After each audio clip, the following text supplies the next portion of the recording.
আচ্ছা, দেখো, medical admission টেস্টের কেমিস্ট্রি কোশ্চেন একটু আলাদা ধরনের হয়, মানে অন্যান্য বইয়ের কিছু ইনফরমেশন লাগে।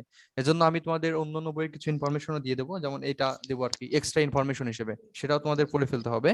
এবং এই যে অধ্যায়টা আছে না, এই অধ্যায়টা সিলেক্ট করার কারণ হচ্ছে এই অধ্যায় থেকে 5 বা 4টা কোশ্চেন আসে মেডিকেল অ্যাডমিশন টেস্টে, এই একটা অধ্যায় থেকেই। এই একটা অধ্যায় থেকে 4টা বা 5টা কোশ্চেন আসে। সো এই অধ্যায়ের গুরুত্ব বুঝতে হবে যে এই অধ্যায়টা খুব গুরুত্বপূর্ণ। এই অধ্যায় হচ্ছে জৈব যৌগের থেকে বেশি গুরুত্বপূর্ণ হচ্ছে এই অধ্যায়টা, হ্যাঁ। এখান থেকে অনেক বেশি কোশ্চেন করে, এটা মাথায় রাখতে হবে।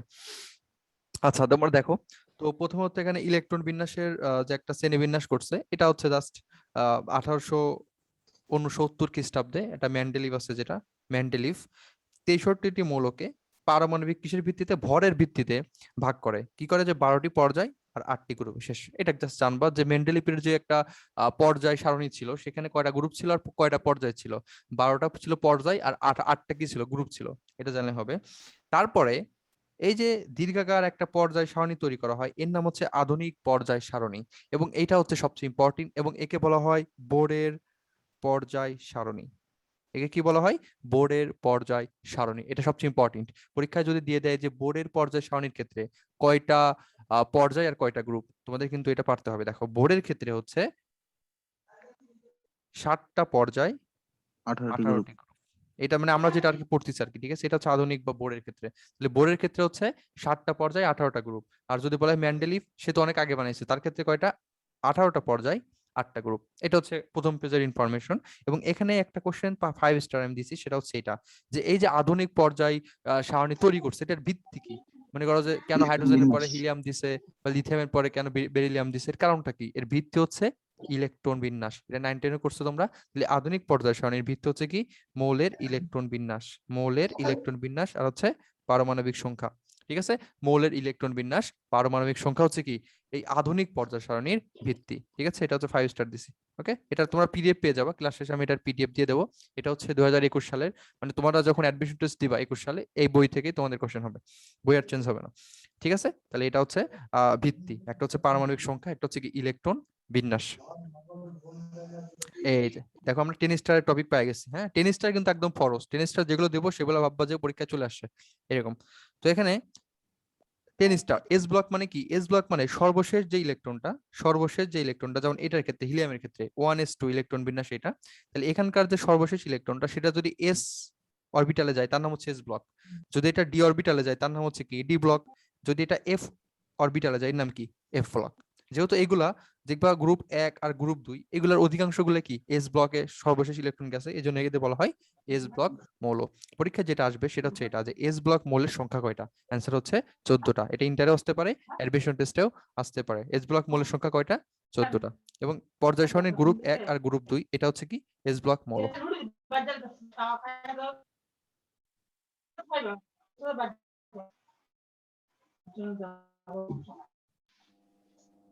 মিউট করে দিই একটু, দাঁড়াও। ওকে, ঠিক আছে। ওকে, আচ্ছা। এরপরে দেখো পি ব্লক। তাহলে পি ব্লকের ক্ষেত্রে সেম, পি ব্লকের ক্ষেত্রে গ্রুপ হচ্ছে 13 থেকে 18। 13 থেকে 18 আমরা যখন পর্যায় সারণীটা দেখবো বা পর্যায় সারণীটা দেখলে আমরা একটু এগুলো বুঝতে পারবো। হ্যাঁ, পি ব্লক মৌল কয়টা আছে, 13 থেকে 18টা গ্রুপের মৌল হচ্ছে কি পি ব্লক, এবং এদের সংখ্যা কয়টা, 36টা। এখানে বোঝা যাচ্ছে না, এদের সংখ্যা কয়টা, 36টা। ঠিক আছে, আচ্ছা, এটুকু বললে এখান থেকে এনাফ। ঠিক আছে, 13 থেকে 18। এরপর হচ্ছে ডি ব্লক মৌল। দেখো, ডি ব্লক মৌলের সংখ্যা কয়টা, 41টা। ডি ব্লক মৌলের সংখ্যা কয়টা, 41টা। এবং এখানে একটা প্যাচ আছে, এটা আমরা একটু পরে তোমাদের দেখাচ্ছি এখানে কি প্যাচটা আছে। এই দেখো, দেখছো এই যে পরীক্ষায় চলে আসছে বরিশাল বোর্ডে, যে এফ ব্লক মৌলের, সরি, পি ব্লক মৌলের সংখ্যা কয়টা, অ্যান্সার কি 36। এটা কিন্তু বোর্ডেও চলে আসছে। সো বোর্ডেও কিন্তু এখান থেকে এরকম কোশ্চেন হবে। এই এখন হচ্ছে এই যে ডি ব্লক মৌল আছে না, এই ডি ব্লক মৌলের মধ্যে একটি স্পেশাল অবস্থান আছে, একটা ওই স্পেশাল জিনিস আছে যার নাম হচ্ছে অবস্থান্তর মৌল। তো তুমি যখন একটা মৌলের ইলেকট্রন বিন্যাস করবা, সেই ইলেকট্রন বিন্যাসে যদি দেখো যে সর্বশেষ ইলেকট্রন, ঠিক আছে, এবার ডি অরবিটালে যদি দেখো যে 1 থেকে 9টা ইলেকট্রন আছে, এর নাম হচ্ছে অবস্থান্তর। আর যদি তুমি দেখো যে এখানে ডিতে আছে 0টা, তাহলে সেটা কিন্তু অবস্থান্তর নয়, সেটা শুধুমাত্র কি, শুধুমাত্র ডি ব্লক। তার মানে ডি ব্লক সবাই। আর এই ডি ব্লকের মধ্যে যাদের ডি অরবিটাল ইলেকট্রন থাকবে 1 থেকে 9টা, তার হচ্ছে অবস্থান্তর। কারো যদি 0টা থাকে সে অবস্থান্তর নয়, কারো যদি 10টা থাকে সেও কি নয়, সেও অবস্থান্তর নয়। এই যে এবার মানে পরীক্ষা আসে কোন ইউনিভার্সিটিতে, যে নিজের কোনটি অবস্থান্তর মৌল নয়। ঠিক আছে, খুব ইম্পর্টেন্ট 10 স্টার টপিক। হ্যাঁ, যে অবস্থান্তর মৌল নয় কোনটি, এগুলো 9-10-এ পড়ছো, যে যাদের সর্বশেষ যে ডি অরবিটাল, সেখানে যদি 1 থেকে 9টা ইলেকট্রন থাকে তারা হচ্ছে ডি অরবিটাল অবস্থান্তর। আর যাদের 0টা বা 10টা থাকবে তারা হচ্ছে জাস্ট ডি অরবিটাল, তারা অবস্থান্তর মৌল নয়। এবং কেউ যদি অবস্থান্তর হয় তার ক্ষেত্রে স্পেসিফিক কিছু বৈশিষ্ট্য পাওয়া যায়। 1 নম্বর হচ্ছে পরিবর্তনশীল যোজ্যতা, 2 নম্বর হচ্ছে রঙিন যৌগ, 3 নম্বর হচ্ছে জটিল যৌগ, 4 নম্বর হচ্ছে প্রভাবক রূপে, 5 নম্বর হচ্ছে প্যারাচুম্বক। এটা 50 স্টার দাও, প্যারাচুম্বক। হ্যাঁ, এটা পরীক্ষা আসতে পারে। 5 নম্বর দাও 50 স্টার, প্যারাচুম্বক। তাহলে অবস্থান্তর মৌলের একটা স্পেশাল বৈশিষ্ট্য হচ্ছে এরা প্যারাচুম্বক ধর্ম প্রদর্শন করবে। ওকে, আচ্ছা এখন তোমাদের একটু দেখো এখানে স্ক্যান্ডিনিয়াম 3+ আছে না, এগুলো 9 10 করছো আমি জানি, তাও দেখাচ্ছি। স্ক্যান্ডিনিয়াম 3+, তার মানে 21টা ইলেকট্রন ছিল না এর, তাহলে 3+ মানে কি 3টা চলে যাবে, তার মানে ইলেকট্রন বিন্যাস কত হবে 18। 1s2 2s2 2p6 3s2 3p6। এর ডি অরবিটালে কি কোনো ইলেকট্রন আছে? এর ডি অরবিটালে কোনো ইলেকট্রন নাই, ডি অরবিটালে কি আছে, শূন্য আছে, তার মানে এটা অবস্থান্তর মৌল নয়। ঠিক আছে, তারপর জিঙ্ক 2+, এটাও কি নয়, এটা দেখো 10টা আছে না, তাহলে এটাও কি নয়, এটা হচ্ছে অবস্থান্তর মৌল নয়, এটা হচ্ছে ডি অরবিটাল মৌল, কিন্তু এটা অবস্থান্তর মৌল নয়। যদিও কি আছে, লাস্ট ইলেকট্রন গেছে না ডি অরবিটালে, যেহেতু লাস্ট ইলেকট্রন গেছে ডি অরবিটালে, এজন্য এটা হচ্ছে ডি ব্লক মৌল, কিন্তু সেটা অবস্থান্তর মৌল নয়। কারণ অবস্থান্তর মৌল হওয়ার জন্য আমার ডি অরবিটালে 1 থেকে 9টা ইলেকট্রন থাকতে হতো। ওকে, আচ্ছা তাহলে পরীক্ষায় কিন্তু এভাবে ডাইরেক্ট কোশ্চেন কমন আসবে না, আসবে যে নিচের কোনটি অবস্থান্তর মৌল নয়। নাই অপশন এটা থাকবে, এই দুইটা ভালো করে পড়বা, দেখবা এই দুইটাই হচ্ছে কি, এই দুইটাই অবস্থান্তর মৌল নয়, এটা হচ্ছে ডি ব্লক মৌল, আর বাকিগুলো অবস্থান্তর মৌল। ঠিক আছে, এই দুইটাই পরীক্ষা দিতে পারে। এই দেখো এই দুইটা, দেখো এই দুইটা লাস্টে কি আছে, 6টা ইলেকট্রন আছে, এখানে 5টা আছে, তার মানে এটা কি, এটা হচ্ছে অবস্থান্তর মৌল, আর এটা কি ডি ব্লক মৌল, এটা দুইটাই অবস্থান্তর মৌল, ডি ব্লক মৌল। এই দেখো ঢাকা বোর্ড 17 সালে এমসিকিউ আসছে যে ডি ব্লক মৌলের সংখ্যা কয়টা, আনসার হচ্ছে কি 41টা, এরকম। আচ্ছা এই যে এখানে একটু পেঁয়াজ আছে, এটা ইউনিভার্সিটিতে আসলে তোমাদের বোঝা দিচ্ছি। এফ ব্লক মৌল সেম আমাদের সূত্র, যাদের ক্ষেত্রে সর্বশেষ ইলেকট্রনটি এফ ব্লকে যাবে তারা হচ্ছে এফ ব্লক মৌল। তো এফ ব্লক মৌলে ল্যান্থেনাইট আর অ্যাক্টিনাইট সারি টোটাল দেখো, ল্যান্থেনাইট তোমরা যখন পর্যায় সারণীটা দেখবা, পর্যায় সারণীতে একটা সারি আছে নিচের দিকে একদম, একটা ল্যান্থেনাইট সারি, একটা হচ্ছে অ্যাক্টিনাইট সারি। তো যারা ল্যান্থেনাইট সারি তাদের সংখ্যা 15টা, ল্যান্থেনাইট সারির সংখ্যা কয়টা, 15টা। আবার যারা অ্যাক্টিনাইট তাদের মৌল কয়টা, তাদের মৌল 15টা। কিন্তু এফ ব্লক মৌল হয়, কিন্তু এফ ব্লক মৌল কয়টা, 27টা। এটা কিন্তু পরীক্ষা আসলো, এফ ব্লক মৌল কয়টা, 27টা। তাহলে বাকি 3টে মৌল কোথায় গেল, বাকি 3টে মৌল কিন্তু এফ ব্লকে যায় না। দেখো ল্যান্থেনাইট যদি বলে কয়টা, অ্যান্সার হচ্ছে 15টা। যদি বলে অ্যাক্টিনাইট কয়টা, অ্যান্সার হচ্ছে 15টা। যদি বলে ল্যান্থেনাইট ও অ্যাক্টিনাইট কয়টা, অ্যান্সার হচ্ছে কয়টা, 30টা। কিন্তু যদি বলে এফ ব্লক কয়টা, হয়ে যাবে অ্যান্সার কি 27টা। এবং যদি বলে দেয় যে বাকি কোন 3টা এফ ব্লকে যায় না, এটা কিন্তু পরীক্ষায় চলে আসবে। দেখো 1 নম্বর হচ্ছে ল্যান্থেনাইট, ঠিক আছে, ল্যান্থেনিয়াম সারি যেমন ল্যান্থেনিয়াম, তারপর হচ্ছে কি অ্যাক্টিনিয়াম, আর হচ্ছে কি থোরিয়াম। এই তিনটা কি, এই তিনটা কিন্তু ল্যান্থেনাইট আর অ্যাক্টিনাইট সারির মধ্যে আছে, কিন্তু এর সর্বশেষ ইলেকট্রন এফ অরবিটালে যায় না, যায় না, যায় না। কোথায় যায়, ডি অরবিটালে যায়। এই যে ল্যান্থেনিয়াম আছে না, ল্যান্থেনাইট, ঠিক আছে 57, এটা হচ্ছে 5d1-এ যায়। ঠিক আছে, অ্যাক্টিনাইট 89 আছে না, এটা যায় হচ্ছে 6d1। আর যেটা হচ্ছে থোরিয়াম, এটা হচ্ছে 6d2। এই তিনটা ইলেকট্রন বিন্যাস সহ পড়বা। জাস্ট লাস্টে কি যায় এটা, হ্যাঁ জাস্ট লাস্টে কি এটা, ঠিক আছে, লাস্টে কি যাচ্ছে। ঠিক আছে, এই তিনটা জিনিস লাগবে আমাদের, ল্যান্থেনাইট, অ্যাক্টিনাইট আর থোরিয়াম। তাহলে পরীক্ষা আসতে পারে নিচের কোনটি এফ ব্লক নয়, এভাবে দিয়ে, সরি নিচের কোনটি, হ্যাঁ নিচের কোনটি ডি ব্লক নয়, এরকম করে দিয়ে দিবে। তাহলে ডি ব্লক কারা কারা, অ্যাক্টিনিয়াম, তারপর হচ্ছে ল্যান্থেনাইট, আর হচ্ছে থোরিয়াম। এই তিনটা হচ্ছে কি, এই তিনটা হচ্ছে আমাদের ডি ব্লক মৌল। এরা কিন্তু এ ব্লক হওয়ার কথা ছিল, কিন্তু এরা স্পেশাল, এরা হচ্ছে ব্যতিক্রম, এরা হচ্ছে কি, এরা হচ্ছে ডি ব্লক মৌল। সো পরীক্ষায় তিনটা কিন্তু তুলে দিতে পারে। ঠিক আছে, খুব ভালোভাবে পড়তে হবে এই তিনটা। তাহলে এ ব্লক হচ্ছে 27টা, আর ল্যান্থেনাইট অ্যাক্টিনাইট হচ্ছে কয়টা, 30টা। আর ব্যতিক্রম তিনটা কারা কারা, এই যে আমাদের ল্যান্থেনাইট সারির প্রথম ল্যান্থেনাইট, তারপর হচ্ছে অ্যাক্টিনাইট, আর হচ্ছে কি থোরিয়াম। ঠিক 57, 89, 90, এই তিনটা হচ্ছে ব্যতিক্রম, এবং তাদের দেখো ডি অরবিটালে গেছে। এটা কিন্তু পরীক্ষায় আসার মতো। হ্যাঁ, মেডিকেলে না আসলে ওইগুলো ইউনিভার্সিটিতে প্রচুর আসে। ঠিক আছে, ব্যতিক্রমগুলো। তাহলে তোমরা অবস্থান্তর মৌল, ল্যান্থেনাইট, অ্যাক্টিনাইট মৌলের সংখ্যা বুঝতে পারছো কিনা আমাকে একটু জানাও। জি ভাইয়া, বুঝতে পারছি। সবাই জি বুঝতে পারছো? জি ভাইয়া।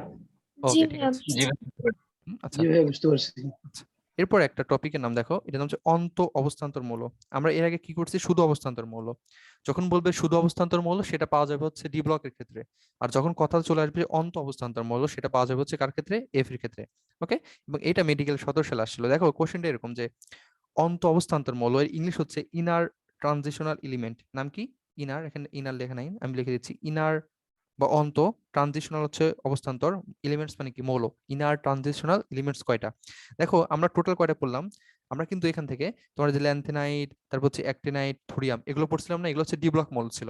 এখন বলছে এফ ব্লকের ক্ষেত্রে যাদের ক্ষেত্রে 1 থেকে 13টা থাকবে, কারণ আমরা জানি এফ ব্লকের ক্ষেত্রে টোটাল থাকতে পারে কয়টা, 14টা। কারো যদি এফ শূন্য হয় সেও কি নয়, সেও কিন্তু ইনার ট্রানজিশনাল বা অন্ত অবস্থান্তর মৌল নয়। কারো যদি এরকম থাকে এফ 14টা, সেও কিন্তু কি না, সেও কিন্তু অন্ত অবস্থান্তর মৌল না। সো একটা হচ্ছে তোমার F0 বাদ যায় আর একটা হচ্ছে F14 বাদ যায়, টোটাল বাদ যায় কয়টা, 2টা। আমাদের টোটাল ল্যান্থেনাইট আর অ্যাক্টিনাইটে কয়টা ছিল, 30টা ছিল না? এর মধ্যে যে F0 একটা আছে আর F14 একটা আছে, তাহলে 2টা বাদ দিলাম না, তাহলে আমাদের থাকবে কয়টা, 28টা। এটা হচ্ছে সঞ্জিত কুমার ঘোষ স্যারের বই, অন্ত অবস্থান্তর মৌলের সংখ্যা কয়টা, অ্যান্সার হচ্ছে কি 28টা। ঠিক আছে, আমরা কিন্তু কেমিস্ট্রির কিছু ইনফরমেশন অন্য অন্য স্যারের বই থেকে দেবো, যেমন ফার্স্ট পেপারের ক্ষেত্রে সঞ্জিত কুমার স্যারের বইটা ভালো, আর সেকেন্ড পেপারের ক্ষেত্রে কবির স্যারের বইটা, আর মেইন বই দুইটা হাজারিনাক। ঠিক আছে, তাহলে ইনার ট্রানজিশনাল মৌল যদি পরীক্ষা আসে সেক্ষেত্রে আমাদের অ্যান্সার হচ্ছে 28টা, হ্যাঁ 28টি। আচ্ছা,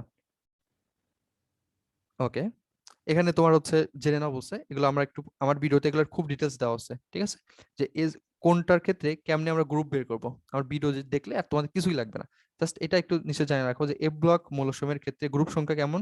যত এফ ব্লক আছে সবার গ্রুপ সংখ্যা কত, 3। যত এফ ব্লক আছে সবার গ্রুপ সংখ্যা কত, 3। তোমাদের আমি একটু পর্যায় সারণী দেখাইতে পারলে ভালো হইতো, দেখি তো, এই দেখো, এই দেখো, পাই গেছে, দেখো এই যে আমাদের ই আছে না, এই দেখো এই যে এল এ আর অ্যাক্টিনিয়াম, এই দুইটা আছে না, এই দুইটা কিন্তু কয় নাম্বার গ্রুপে, দেখো 3 নম্বরে। আর এই দুইটা থেকে বাকি মৌলগুলো হয়েছে, যে বাকিগুলো আছে ল্যান্থেনাইট সারি, অ্যাক্টিনাইট সারি, হয়েছে না? তাহলে এই ল্যান্থেনাইট সারি আর অ্যাক্টিনাইট সারি টোটাল কয়টা করে আছে, স্ক্রিন লেখে কে, স্ক্রিনে কে লেখে?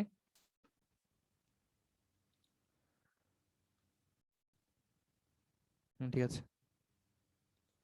ওকে, দেখো তাহলে এখানে ল্যান্থেনাইট আছে আর হচ্ছে অ্যাক্টিনাইট আছে। ওকে, তাহলে অ্যাক্টিনাইট আর ল্যান্থেনাইট হচ্ছে কয়টা করে আছে, 15টা করে আছে। ঠিক আছে, কিন্তু দেখো এই যে ল্যান্থেনাইট আছে না, এটা মিলে কিন্তু ল্যান্থেনাইট সারি, এই অ্যাক্টিনাইট মিলে কিন্তু কি এই অ্যাক্টিনাইট সারি। তাহলে আমাদের কি মনে রাখতে হবে বলো তো, আমাদের মনে রাখতে হবে এই যে ল্যান্থেনাইট আর অ্যাক্টিনাইট আছে, এরা কয় নাম্বার গ্রুপে, এরা সবাই কিন্তু 3 নাম্বার গ্রুপে। তাহলে পরীক্ষা যদি বলে যে 100, এই যে 62 কত 3, 64 কয় নাম্বার গ্রুপ 3, 67 কয় নাম্বার গ্রুপ 3, 71 কয় নাম্বার গ্রুপ 3, তার মানে এই 57 থেকে শুরু করে একদম 71 পর্যন্ত, 57 থেকে শুরু করে 71 সবগুলোই কত, গ্রুপ 3। আবার এখানে কত আছে, এখানে আছে কত 89 থেকে শুরু করে কত আছে 103, 89 থেকে শুরু করে 103 পর্যন্ত সবাই কোন গ্রুপ, সবাই হচ্ছে 3 নাম্বার গ্রুপ। তাহলে যাই দিক সবাই কি, সবাই হচ্ছে 3 নাম্বার গ্রুপ। তোমাদের আবার বলতেছি, আমি যে ভিডিওটা দিছি একটু আগে, ওইটা একদম ভালোভাবে দেখবা, ওইটা দেখলে পর্যায় সংখ্যা নির্ণয়, গ্রুপ সংখ্যা নির্ণয় কোনোদিনও ভুল হবে না। ঠিক আছে, আমি টোটাল 4টা নিয়ম বলছি, 4টা নিয়মের মাধ্যমে মাধ্যমে তুমি 1 থেকে 118 যেটাই দিক না কেন পরীক্ষায় তোমরা কিন্তু বের করতে পারবা।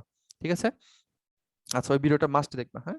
আচ্ছা, তো দেখো, আচ্ছা এখানে এইভাবে তো এটা বের করবা, আমি তাও একটু দেখাই দেবো না কিছু, দেখো এখন আমি তোমাদের একটা লিস্ট করে দিচ্ছি, এটা দেখো, একটা হচ্ছে এস ব্লক, একটা হচ্ছে পি ব্লক, একটা হচ্ছে ডি ব্লক, একটা হচ্ছে এফ ব্লক। এখানে সংখ্যাটা লিখছি 14, 36, 41, 27, এটা তো মোস্ট কমন। এরপরে হচ্ছে গ্রুপ দিছি, এটা হচ্ছে কত 1 আর 2, এটা হচ্ছে 13 থেকে 18, এটা হচ্ছে 3 থেকে 12, এটা হচ্ছে 3 number lanthanide actinide, 3 number group. তারপর দেখো প্রকৃতি, দেখো যারা হচ্ছে তোমার এটির দিকে থাকে মানে বাম সারির দিকে থাকে তারা হয় ধাতু। ঠিক আছে, আবার যারা ডি ব্লক তারাও কি ধাতু, যারা এফ ব্লক তারা হচ্ছে ধাতু হয়। তাহলে অধাতু কারা, অধাতু হয় হচ্ছে পি ব্লকের গুলা। পি ব্লকের গুলো ধাতু হতে পারে, অধাতু হতে পারে, আবার অধাতু হতে পারে। যদি পরীক্ষায় কোশ্চেন আসে যে অধাতু কারা হয়, অ্যান্সার হচ্ছে কি পি ব্লক। এরপর গঠন, যারা হচ্ছে এস ব্লকের ক্ষেত্রে তারা হচ্ছে নরম ও নমনীয়। তো দেখো এখন যদি কেউ নরম হয় তার গলনাঙ্ক স্ফুটনাঙ্ক কি হবে, নিম্ন হবে। আচ্ছা, তারপরে কেউ যদি হয়, আচ্ছা সরি, এখন একজন মানে শক্তি ধাতু, ঠিক আছে। তারপরে ডি ব্লক যারা তারা হচ্ছে ধাতু, এখন ধাতু হলে সেটা কি হবে, ভারী শক্ত হবে। আর ভারী যদি শক্ত হয় তার গলনাঙ্ক স্ফুটনাঙ্ক কি হবে, উচ্চ হবে। তারপরে এফ ব্লকও ধাতু, তাহলে এটা কি হবে, ভারী হবে। আর ভারী হলে কি হবে, এর গলনাঙ্ক স্ফুটনাঙ্ক কি হবে, উচ্চ হবে। ঠিক আছে, মাথায় রাখতে হবে। তারপরে যে তড়িৎ ধনাত্মকতা, যারা প্রথম দিকে থাকে এরা কি ধনাত্মক। সেম দেখো F, S block, D block আর হচ্ছে কি এফ ব্লক, তিনটাই হচ্ছে ধাতু, তার মানে তিনটাই হচ্ছে কি তড়িৎ ধনাত্মক। আর যেটা অধাতু সেটা হচ্ছে কি তড়িৎ ঋণাত্মক। ওকে, আচ্ছা, তারপর যারা ধাতু তারা কি করবে, তাপ ও বিদ্যুৎ সুপরিবাহী, এই যে এটা তাপ ও বিদ্যুৎ সুপরিবাহী, এটাও সুপরিবাহী, এটাও সুপরিবাহী। এটা যেহেতু হচ্ছে ঋণাত্মক, আবার হচ্ছে তড়িৎ অধাতু নরমালি, এটা হচ্ছে কি কুপরিবাহী। ঠিক আছে, তাহলে পি ব্লক হচ্ছে কি কুপরিবাহী। আর এখানে একটা ব্যতিক্রম আছে, সেটা হচ্ছে গ্রাফাইট। দেখো গ্রাফাইট হচ্ছে কার্বনের একটা বিশেষ রূপ। গ্রাফাইট আহ কুপরিবাহী হওয়ার কথা, কিন্তু গ্রাফাইট কি হয়ে গেছে, গ্রাফাইট হয়ে গেছে পরিবাহী, বিদ্যুৎ পরিবাহী। এটা হচ্ছে ব্যতিক্রম জিনিস, যে পি ব্লকের কে কার্বনের একটা ভিন্ন রূপ হচ্ছে গ্রাফাইট, সেটা হচ্ছে কি বিদ্যুৎ পরিবাহী। এটা মাথায় রাখতে হবে। ঠিক আছে, আর যারা ধাতু আছে আর যারা গ্রাফাইট আর কি কার্বনের ভিন্ন রূপ, সেটা হচ্ছে কি বিদ্যুৎ পরিবাহী। আর বাকি সবগুলো হচ্ছে অপরিবাহী। ঠিক আছে, এটা ছকটা তোমরা পিডিএফ পেয়ে যাবে, এখান থেকে পড়ে নেবা। আচ্ছা, এখন তোমাদের যে কোনো আমি তোমাদের দুইটা দেখায় দেবো, ঠিক আছে? আর ভিডিওটা মাস্ট দেখবো, এখন ডিটেলস বলবো। যে কোনো একটা তোমাকে যদি বললো যে 39, বললো যে এটার পর্যায় কত, তো তোমাদের আমি একটা শিখাইছিলাম ভিডিও, দেখো 2, 10, 18, 36, তারপর কত 54, পঞ্চম 86, পর্যায় পঞ্চম। হ্যাঁ এরকম পড়ছিলাম না? তো দেখো জি ভাই। 39, তুমি দেখবা যে 39 কোথায় কোথায় আছে, তুমি দেখো 39 কার মধ্যে আছে, এই দুইটার মধ্যে আছে না, 36 আর 54 মাঝখানে আছে না? তো এটা হচ্ছে 1 নম্বর পর্যায়, এটা 2, 3, 4, 5, ঠিক আছে? এটা কয় নাম্বার? 6 নাম্বার। তারপর হচ্ছে 118 কয় নাম্বার? 7 নাম্বার। তো তুমি দেখবা এই 39টা কার মধ্যে আছে, দেখো 39 কার মধ্যে? 36 আর 54।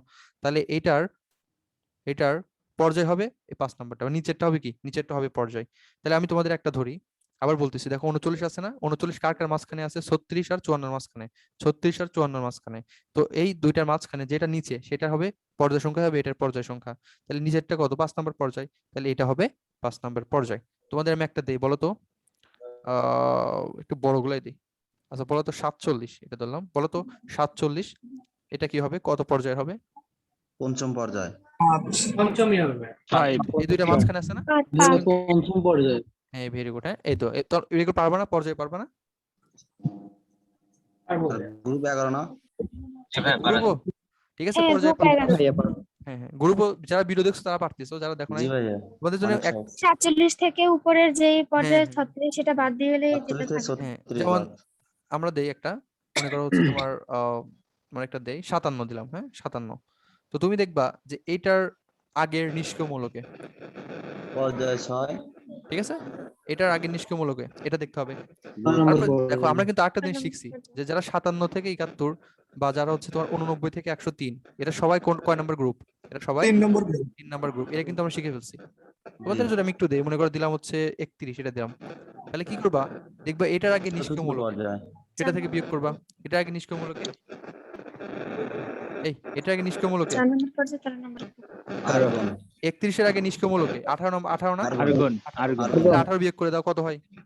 13 13 13। তাহলে 13 31 নম্বরের গ্রুপ কত হবে? 13 হবে 13। গ্রুপ 13 হবে, 13 ঠিক আছে? পর্যায় 4। আচ্ছা তাক, বুঝতে পারছি। ঠিক আছে, যারা এটা মনে হচ্ছে একটু বুঝতেছো না, তারা ভিডিওটা দেখলে একদম ক্লিয়ার হয়ে যাবে, ঠিক আছে? অনেক সুন্দরভাবে বানাইছে ভিডিওটা, একদম ক্লিয়ার হয়ে যাবে। হ্যাঁ, তাহলে পর্যায়ের গ্রুপ নিয়ে আমাদের কোনো টেনশন নাই। তোমরা এখান থেকে যে ভিডিও আমি লিখে দিচ্ছি, এই ভিডিওটা দেখবা, ঠিক আছে? আর কিছু তোমাদের প্র্যাকটিসের জন্য দেই, দেখো এটা যদি, এটা আছে 48, 48 আছে না? তাহলে বলো তো এটার পর্যায় কত হবে আর গ্রুপ কত হবে? পর্যায় পর্যায় 5। পর্যায় হবে 5। পর্যায়ে 5। হ্যাঁ, তাহলে দেখা যায় পর্যায় 5, ঠিক আছে? তাহলে গ্রুপ পঞ্চম 12। পর্যায়। আর গ্রুপ কত হবে? 12। কেমনে বের করছো গ্রুপ 12? 12 12 এই ওই যে 48 48 থেকে বিয়োগ 36 বাদ 36। দিছি। কত বাদ দিছো? 36। 36 বাদ দিছি। 48 বিয়োগ 2 এখানে এত 36। 12। তাহলে আমাদের এর 48 এর আগে নিষ্ক্রিয় মূল কোনটা ছিল? 36 নাম্বার কিপ্টন। তাহলে আমরা সেটা বাদ দিলে কি পেয়ে গেলাম? এটার গ্রুপ সংখ্যা পেয়ে গেলাম, ঠিক আছে? গ্রুপ সংখ্যা কত? এই যে 12। এভাবে সবগুলো বের করতে পারবো, ঠিক আছে? আবার ভিডিওটা দেখবা, যারা ভিডিও দেখতেছো না তারা কিন্তু বুঝতে পারবে না। আমি সবাইকে একটু মিউট করে দিলাম, হ্যাঁ? ওকে, ঠিক আছে। দেখো, এরপর হচ্ছে আমরা বিভিন্ন ব্লকের, আমি শুধুমাত্র যেগুলো দাগাবো সেগুলো পড়বা, ঠিক আছে? এর বাইরে কোনো কিছু পড়ার দরকার নেই। দেখো, এখানে হচ্ছে এস ব্লক মৌলের কথাবার্তা বলছে, এস ব্লক মৌল। তো আমরা জানি যাদের হচ্ছে সর্বশেষ ইলেকট্রন এসে যায় তারা হচ্ছে কি এস ব্লক মৌল। তো দেখো এখানে যে জিনিসগুলো লাগবে আমাদের, দেখো এই হিলিয়াম আছে না? হিলিয়াম কিন্তু পর্যায় সারণীর হচ্ছে কয় নাম্বার পর্যায়ে, কয় নম্বর গ্রুপের বলো তো? 18 নম্বর গ্রুপের। এটা 18 হচ্ছে নম্বর। ব্যতিক্রম। হিলিয়াম যদিও 18 নম্বর গ্রুপের, কিন্তু এর কিন্তু কোন ব্লক মৌল বলো তো? এস ব্লক মৌল। এটা মাথায় রাখবা, এটা কিন্তু আমি পরীক্ষায় দেবো যে কোনটা। যেমন আমাদের গ্রুপ 1 আর গ্রুপ 2 এর শুধুমাত্র কি, গ্রুপ 1 আর গ্রুপ 2 কারা? তারা হচ্ছে এস ব্লক পড়ছি না? কিন্তু আমাদের ব্যতিক্রমকে, ব্যতিক্রম হচ্ছে হিলিয়াম। হিলিয়াম যদিও হচ্ছে নিষ্ক্রিয় মৌল, তার মানে গ্রুপ নাম্বার 18। এই নিষ্ক্রিয় মৌল হলেও এর হচ্ছে ব্লক কোনটা? S block. এটা মাথায় রাখতে হবে, হ্যাঁ? হিলিয়াম নিষ্ক্রিয় হলেও, এর গ্রুপ 18 হলেও এ হচ্ছে এস ব্লক। এটা মাথায় রাখতে হবে। এখন দুইটা তথ্য, এটা তোমাদের তোমাদের ভালোভাবে তোমরা কেউ বোঝো না আমি জানি, এটা হচ্ছে আমি সন্দীপ স্যারের বই থেকে নিচ্ছি, খুব ইম্পর্টেন্ট। দেখো, পরীক্ষায় দিলে কেউ পারবে না, মোটামুটি শিওর থাকো। একটা হচ্ছে ক্ষার ধাতু, ঠিক আছে? একটা হচ্ছে মৃৎ ক্ষার ধাতু। তোমাদের একটা এক্সট্রা ইনফরমেশন আর কি পিডিএফ দেওয়া আছে, সেখানে দেখবা সবকিছু লিখে দিয়েছে একসাথে। একটা হচ্ছে ক্ষার ধাতু, একটা হচ্ছে মৃৎ ক্ষার ধাতু। যেটা গ্রুপ 1 সেটা হচ্ছে কি ক্ষার, আর যেটা গ্রুপ 2 সেটা হচ্ছে কি মৃৎ ক্ষার। এটা সবাই জানো। তো দেখো এখানে কি লিখছে, যারা গ্রুপ 1 তারা হচ্ছে প্যারাম্যাগনেটিক, আর যারা গ্রুপ 2 তারা হচ্ছে ডায়াম্যাগনেটিক। মনে একবার 2 2 ডায়া, 2 ডায়া। তাহলে যারা গ্রুপ 2 অর্থাৎ মিথ ক্ষার তারা হচ্ছে কি ডায়াম্যাগনেটিক, আর যারা গ্রুপ 1 তারা হচ্ছে প্যারাম্যাগনেটিক। এখন ঘটনা হচ্ছে কেন প্যারাম্যাগনেটিক আর কেন ডায়াম্যাগনেটিক তোমাদের আমি একটু বোঝাই। এটা কিন্তু বইও নাই, ঠিক আছে, লিখে নিবা সবাই। তোমাদের আমি একটু বোঝাই। সর্বশেষ শক্তি স্তরের ইলেকট্রন সংখ্যার কারণে ভাইয়া। হ্যাঁ হ্যাঁ, যেমন আমি তো সোডিয়ামের কথা লিখি, সোডিয়াম হচ্ছে গ্রুপ 1, ওকে, আর ম্যাগনেসিয়াম হচ্ছে কি, ম্যাগনেসিয়াম হচ্ছে গ্রুপ 2। এই তো তোমাদের একটা বুঝাই দিই, দেখো সোডিয়ামের ইলেকট্রন বিন্যাস বলো তো 1s2 2s2 2p6, ঠিক আছে, আটা কি আছে 3s1। আর এখানে দেখো 1s2 2s2 2p6 3s2। মনে রাখবা, যদি সর্বশেষ যে শক্তি স্তর বা সর্বশেষ যে অরবিটাল সেখানে যদি তোমার আহ, বিজোড় অবস্থায় থাকে, ইলেকট্রন যদি বিজোড় অবস্থায় থাকে বা একটা থাকে, সে তারা হয় প্যারাম্যাগনেটিক। তারা কি হয় প্যারাম্যাগনেটিক। আর যারা ডাবল অবস্থায় থাকে, ডাবল ডাবল মানে ডায়া, ডাবল মানে কি ডায়া, যারা ডাবল অবস্থায় থাকে তারা হয়, যারা জোড় অবস্থায় বা ডাবল অবস্থায় থাকে তারা কি হয়, তারা হয় ডায়া। মানে একবার ডাবল ডায়া। তাহলে এটা দেখো দুইটা আছে না, তাহলে আমাদের এটা এস, এস ইলেকট্রন কয়টা আটে, দুইটা আটে, তাহলে এই যে একটা, এই যে একটা, দুইটা, তাহলে যে ডাবল হয়ে গেছে না, ডাবল মানে কি, এটা হচ্ছে ডায়াম্যাগনেটিক। আর আমাদের এই যে 1 নম্বর গ্রুপ সেখানে কয়টা আছে ইলেকট্রন, একটা আছে, তাহলে এই আছে সিঙ্গেল অবস্থায়, এ কি আছে বিজোড় অবস্থায় আছে না, তাহলে এরা কারা, এরা হচ্ছে প্যারাম্যাগনেটিক। তো যাদের ক্ষেত্রে দেখবা যে একটা আছে তারা হচ্ছে প্যারাম্যাগনেটিক, আর যাদের ক্ষেত্রে ডাবল আছে তারা হচ্ছে কি ডায়াম্যাগনেটিক। এখানে এই দুইটা কথা বুঝতে পারছো কিনা আমাকে একটু বলো। জি ভাই, ভাই যে আরেকটা আছে কি ভাই? ফেরোম্যাগনেটিক, ওটা একটু বোঝাই। হ্যাঁ বলি বলি বলি, ওটা পরে একটু পরে, ঠিক আছে। তাহলে এটা হচ্ছে প্যারা, এটা হচ্ছে কি ডায়া। এবং আরেকটা কথা দেখো, এখানে একটা কথা লেখা আছে যে যারা গ্রুপ 1, ঠিক আছে, যারা গ্রুপ 1, গ্রুপ 1 এর ক্যাটায়ন, এই বই এটা আছে হাজেনক্সার বইয়ে, যে গ্রুপ 1 এর ক্যাটায়ন সমূহ, গ্রুপ 1 এর কি ক্যাটায়ন সমূহ, তাহলে গ্রুপ 1 কারা, সোডিয়াম, ক্যাটায়ন মানে কি পজিটিভ চার্জ আছে, গ্রুপ 1 এর ক্যাটায়ন সমূহ হয় ডায়াসমূহ, ডায়াম্যাগনেটিক। এটা হচ্ছে হাজেনক্সার। কারণ কিন্তু ইলেকট্রন সংখ্যা জোড় থাকে, পূর্ণ ইয়েস, থাকে, এই এখন দেখো কারণে। যদি সোডিয়াম প্লাস হয়ে যায় তাহলে কি হয়ে যায় বলো তো, ইলেকট্রন বিন্যাস দেখো কি হয়ে যায় 1s2 2s2 2p6, এই 10টা হয়ে গেছে না, 10টা হয়ে গেছে। তাহলে এখন হিসাব করো লাস্টে কি আছে 2p6, তাহলে আমাদের পি অরবিটালে কয়টা ইলেকট্রন আটে, 3টে ঘর থাকে, কয়টা করে আটে, 1টা 2টা 3টা 4টা 5টা 6টা। তাহলে এখানে কোনো বিজোড় ইলেকট্রন আছে, নাই। কোনো বিজোড় ইলেকট্রন আছে না, তাহলে এটা কি হবে ডাবল আছে না, সব ডাবল, ডাবল মানে কি, ডায়াম্যাগনেটিক। ডাবল মানে ডায়াম্যাগনেটিক। তাহলে যদি চার্জ চার্জ অবস্থায় থাকে যেমন পজিটিভ, ঠিক আছে, এরকম ক্যাটায়ন অবস্থায় থাকে সেটা হয় কি, সেটা হয় ডায়াম্যাগনেটিক, ঠিক আছে। আর যদি শুধুমাত্র সোডিয়াম থাকতো সেটা হয়তো কি, সেটা হয়তো প্যারাম্যাগনেটিক, মাথায় রাখতে হবে, হ্যাঁ। আচ্ছা, ওকে, আমরা আমাদের পরে ব্যাক করি।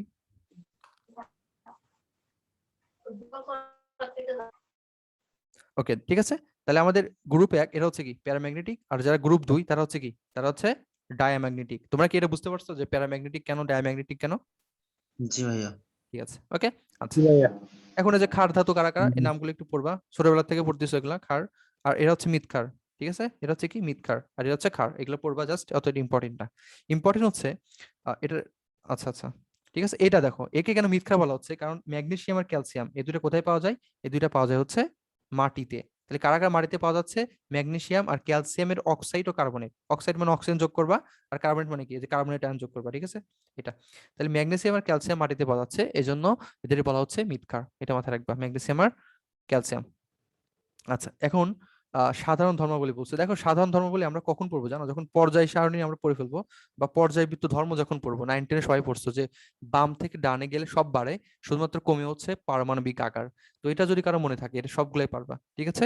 তোমাদের এই পর্যায়বৃত্ত ধর্ম পড়ার পরে, এই যে পর্যায়ভিত্তিক ধর্ম পড়ার পরে তোমরা এস ব্লক পি ব্লক সব বৈশিষ্ট্যগুলো ইজিলি পারবা, কারণ ওখানে একদম ছক আকারে দেওয়া আছে। তো এখানে দেখো আমরা জাস্ট কিছু যেগুলো দেখাইছি সেগুলো পড়বা, পর্যায়বৃত্ত ধর্ম পড়ার পর এগুলো অনেক ইজি লাগবে। আমরা তো শখ থেকে দেখালাম যেটা কি নিম্ন গলনাঙ্ক নিম্ন স্ফুটনাঙ্ক, কারণ কি বলতো এর নরম, মনে আছে এটা কারা, এস ব্লক কি হয় নরম হয় না, তো কেউ যদি নরম হয় বা নরম ও নমনীয় হয় তারা কি হবে, তারা গলনাঙ্ক স্ফুটনাঙ্ক কি হবে, অনেক কম হবে। আর সোডিয়াম ধাতুকে কি করা যায়, ছুরি দিয়ে কাটা যায়। ওকে, ঠিক আছে, এটা আর কি, এগুলো একটু দেখবা। এই যে এখানে তারপরে যে তীব্র তড়িৎ ধনাত্মক, আমরা তো শখে দেখালাম যে তড়িৎ ধনাত্মক, ঠিক আছে, এরা হচ্ছে কি তীব্র বিজারক, যারা বাম দিকের মানে প্রথম গ্রুপ 1 2 এরা হচ্ছে কি বিজারক হয়, বিজারক মানে কি ইলেকট্রন কি করে ছেড়ে দেয়, আর যারা হচ্ছে ইলেকট্রন গ্রহণ করে। তাহলে এদের এরকম সোডিয়াম আছে না, সোডিয়াম কি করে একটা ইলেকট্রন ছেড়ে দিয়ে কি হয়ে যায়, সোডিয়াম হয়ে যায়, সরি, সোডিয়াম কি করে একটা ইলেকট্রন ছেড়ে দিয়ে কি হয়ে যায়, সোডিয়াম প্লাস হয়ে যায়, ঠিক আছে, মানে ইলেকট্রন ছেড়ে দেয় কারা, তারা বিজারক, তারা হচ্ছে শক্তিশালী বিজারক। তো এগুলো আর কি তোমরা পারবা, এগুলো যখন এই অধ্যায়টা শেষ হয়ে যাবে এগুলো সব পারবা, কারণ পর্যায়বৃত্ত ধর্ম পড়লে এগুলো ইজিলি পারবা। কিন্তু সমস্যা হবে তোমাদের এইটাই 5 নাম্বারটাই, যেটা আমি 5 স্টার দিছি, আর হচ্ছে 9 নাম্বারটাই, ঠিক আছে। দেখো এস ব্লকের সবাই বর্ণ সৃষ্টি করে বুনসেন বার্নারে, ঠিক আছে? বুনসেন শিখায় কি করে, সবাই বর্ণ সৃষ্টি করে, দুজন করে না। তাহলে পরীক্ষায় কিন্তু আসবে যে কারা কারা বর্ণ সৃষ্টি করে না। সবচেয়ে ইম্পর্টেন্ট, 10 স্টার দাও। এটা হচ্ছে বেরিলিয়াম আর ম্যাগনেসিয়াম, ঠিক আছে? এই দুইটা কি করে না, এই দুইটা হচ্ছে বর্ণ সৃষ্টি করে না। এই দুইটা বাদে বাকি সবাই বর্ণ সৃষ্টি করে। তাহলে পরীক্ষা আসবে যে নিচের কোনটি বর্ণ সৃষ্টি করে না। পরীক্ষা দিবে যে নিচের কোনটি বর্ণ সৃষ্টি করে না। দেখবে যে অনেকগুলো অপশন আছে, আর মাঝখানে কি আছে, নাই বেরিলিয়াম নাই হচ্ছে ম্যাগনেসিয়াম, ঠিক আছে? বেরিলিয়াম আর ম্যাগনেসিয়াম কি করে না, বেরিলিয়াম আর ম্যাগনেসিয়াম বর্ণ সৃষ্টি করে না। এটা মাথায় রাখবা। আরেকটা হচ্ছে এটা মাথায় রাখবা, তোমাদের যেটা বুঝাইলাম যে ক্যাটায়ন সমূহ কি হয় বলো তো? এই যে কি হয়, ক্যাটায়ন সমূহ হয় হচ্ছে ডায়াম্যাগনেটিক। এটা বুঝাইলাম না একটু আগে, তোমরা বুঝতে পারছো যে ক্যাটায়ন সমূহ কেন ডায়াম্যাগনেটিক? জি ভাইয়া। ঠিক আছে, জি ভাইয়া, ভাই আমার একটা কোশ্চেন আছে। হ্যাঁ বলো বলো। হ্যাঁ, বেরিলিয়াম কি অক্সাইড গঠন করে? কিটা কারণ আমি বেরিলিয়াম? একটা জায়গায় দেখছিলাম যে অক্সাইড দিয়ে বিক্রিয়া লেখা আছে, অথচ হ্যাঁ, আগে লেখা আছে যে অক্সাইড অক্সাইড তো গঠন গঠন করে করে। না সহজে। পূর্বধর্মী অক্সাইড। শোনো শোনো শোনো, অক্সাইড গঠন করে, পূর্বধর্মী অক্সাইড। কিন্তু মাটির, আমি বললাম মাটির কথা, যে মাটির দিয়ে কাদের পাওয়া যাচ্ছে এটা, হ্যাঁ, এটা অন্য জিনিস, ঠিক আছে? আর যেগুলো দাগানো সেগুলো ভালো করে জি করবা, ভাই। হ্যাঁ? আচ্ছা, ঠিক আছে। বেরিলিয়াম হচ্ছে তোমার অক্সাইড গঠন করে। ওটা হচ্ছে আমরা যখন কারাগার অ্যাসিড, কারাগার ক্ষার, আমার এখানে একটা পেজ আছে বুঝছো, এই পেজ থেকে একটা কোশ্চেন আসবে, ঠিক আছে? তোমাদের ছবি দিয়ে দেবো না, এই পেজ থেকে একটা কোশ্চেন আসবে তোমাদের 21 সালে, দেখে নিও, ঠিক আছে? আচ্ছা, তাহলে ওইটা আমরা অ্যাসিড ক্ষার তখন পড়বো, হ্যাঁ? আচ্ছা, এখানে যেগুলো দাগে সেগুলো খুব ভালো করে পড়বা, ঠিক আছে? তবে এখানে যদি কেউ পারো লিথিয়ামের গলনাঙ্কটা দেখতে পারো, সিজিয়ামের গলনাঙ্কটা দেখতে পারো, ঠিক আছে? মনে থাকলে থাকলো, নাহলে দরকার নেই। আচ্ছা, তোমরা 5 নাম্বার আর 9 নাম্বারটা বুঝতে পারছো কিনা আমাকে এটা বলো, এই দুটো বোঝার ছিল, জি 5 আর ভাইয়া, 9। বুঝছি। জি ভাইয়া, ওগুলো বুঝছি। এই যে এখানে আমি দাগাই দিচ্ছি যে লিথিয়াম আর সোডিয়াম, এটা একটু গলনাঙ্ক, মল্টিং পয়েন্টে গলনাঙ্ক আর স্ফুটনাঙ্ক, সরি গলনাঙ্ক, এই দুইটা পড়তে পারো, হ্যাঁ? সোডিয়াম আর লিথিয়ামটা পড়তে পারো। আর এখানে ম্যাগনেসিয়ামটা একটু দেখতে পারো, ঠিক আছে? আচ্ছা, আর ক্যালসিয়ামটা, হ্যাঁ, ম্যাগনেসিয়াম আর ক্যালসিয়ামটা দেখতে পারো, এখানে সোডিয়াম আর লিথিয়ামটা দেখতে পারো, যদি মনে থাকে, নাহলে দরকার নেই, ঠিক আছে? তবে ক্যালসিয়ামটা ইম্পর্টেন্ট, হ্যাঁ, এটা একটু ভালো করে পড়ো। 1 স্টার, হ্যাঁ, এটা 1 স্টার দিচ্ছি। এগুলো আসলে এত গণনা কি স্ফুটনাঙ্ক একটা আসে তো এত মনে রাখা পসিবল না। আমি যেগুলো দেখাচ্ছি এগুলো একটু কষ্ট করে পড়ো, যদি কমন পাও ভালো, নাহলে ওটা না দেখালেও তোমার খুব একটা প্রবলেম হবে না, হ্যাঁ? লিথিয়াম, সোডিয়াম আর ম্যাগনেসিয়াম আর ক্যালসিয়াম এগুলো একটু পড়বা। আচ্ছা, এরপরে এরপরে দেখো এখানে একটা রাসায়নিক ধর্মাবলী। এতক্ষণ আমরা পড়লাম হচ্ছে সাধারণ ধর্মাবলী, মানে তড়িৎ ধনাত্মকতা, তড়িৎ ঋণাত্মকতা, জারক নাকি বিজারক, এগুলো হচ্ছে সাধারণ ধর্মাবলী। আর রাসায়নিক ধর্মাবলী মানে বিক্রিয়া। রাসায়নিক ধর্মাবলী মানে কি, বিক্রিয়া। তো সবগুলো বিক্রিয়া কিন্তু মনে রাখা পসিবল না, এটা আমি 1 স্টার দিচ্ছি, এবং যেগুলো লাগবে আমি সেটাই জাস্ট পড়াচ্ছি। দেখো ওগুলোর বাকিগুলো লাগবে না, আমি যেগুলো পড়াচ্ছি না। একটা হচ্ছে অধাতু সহ আয়নিক যৌগ, নর্মাল সেন্স। মনে করো আমাদের সোডিয়াম হচ্ছে কি একটা ধাতু, গ্রুপ 1 এর এস ব্লক মৌল।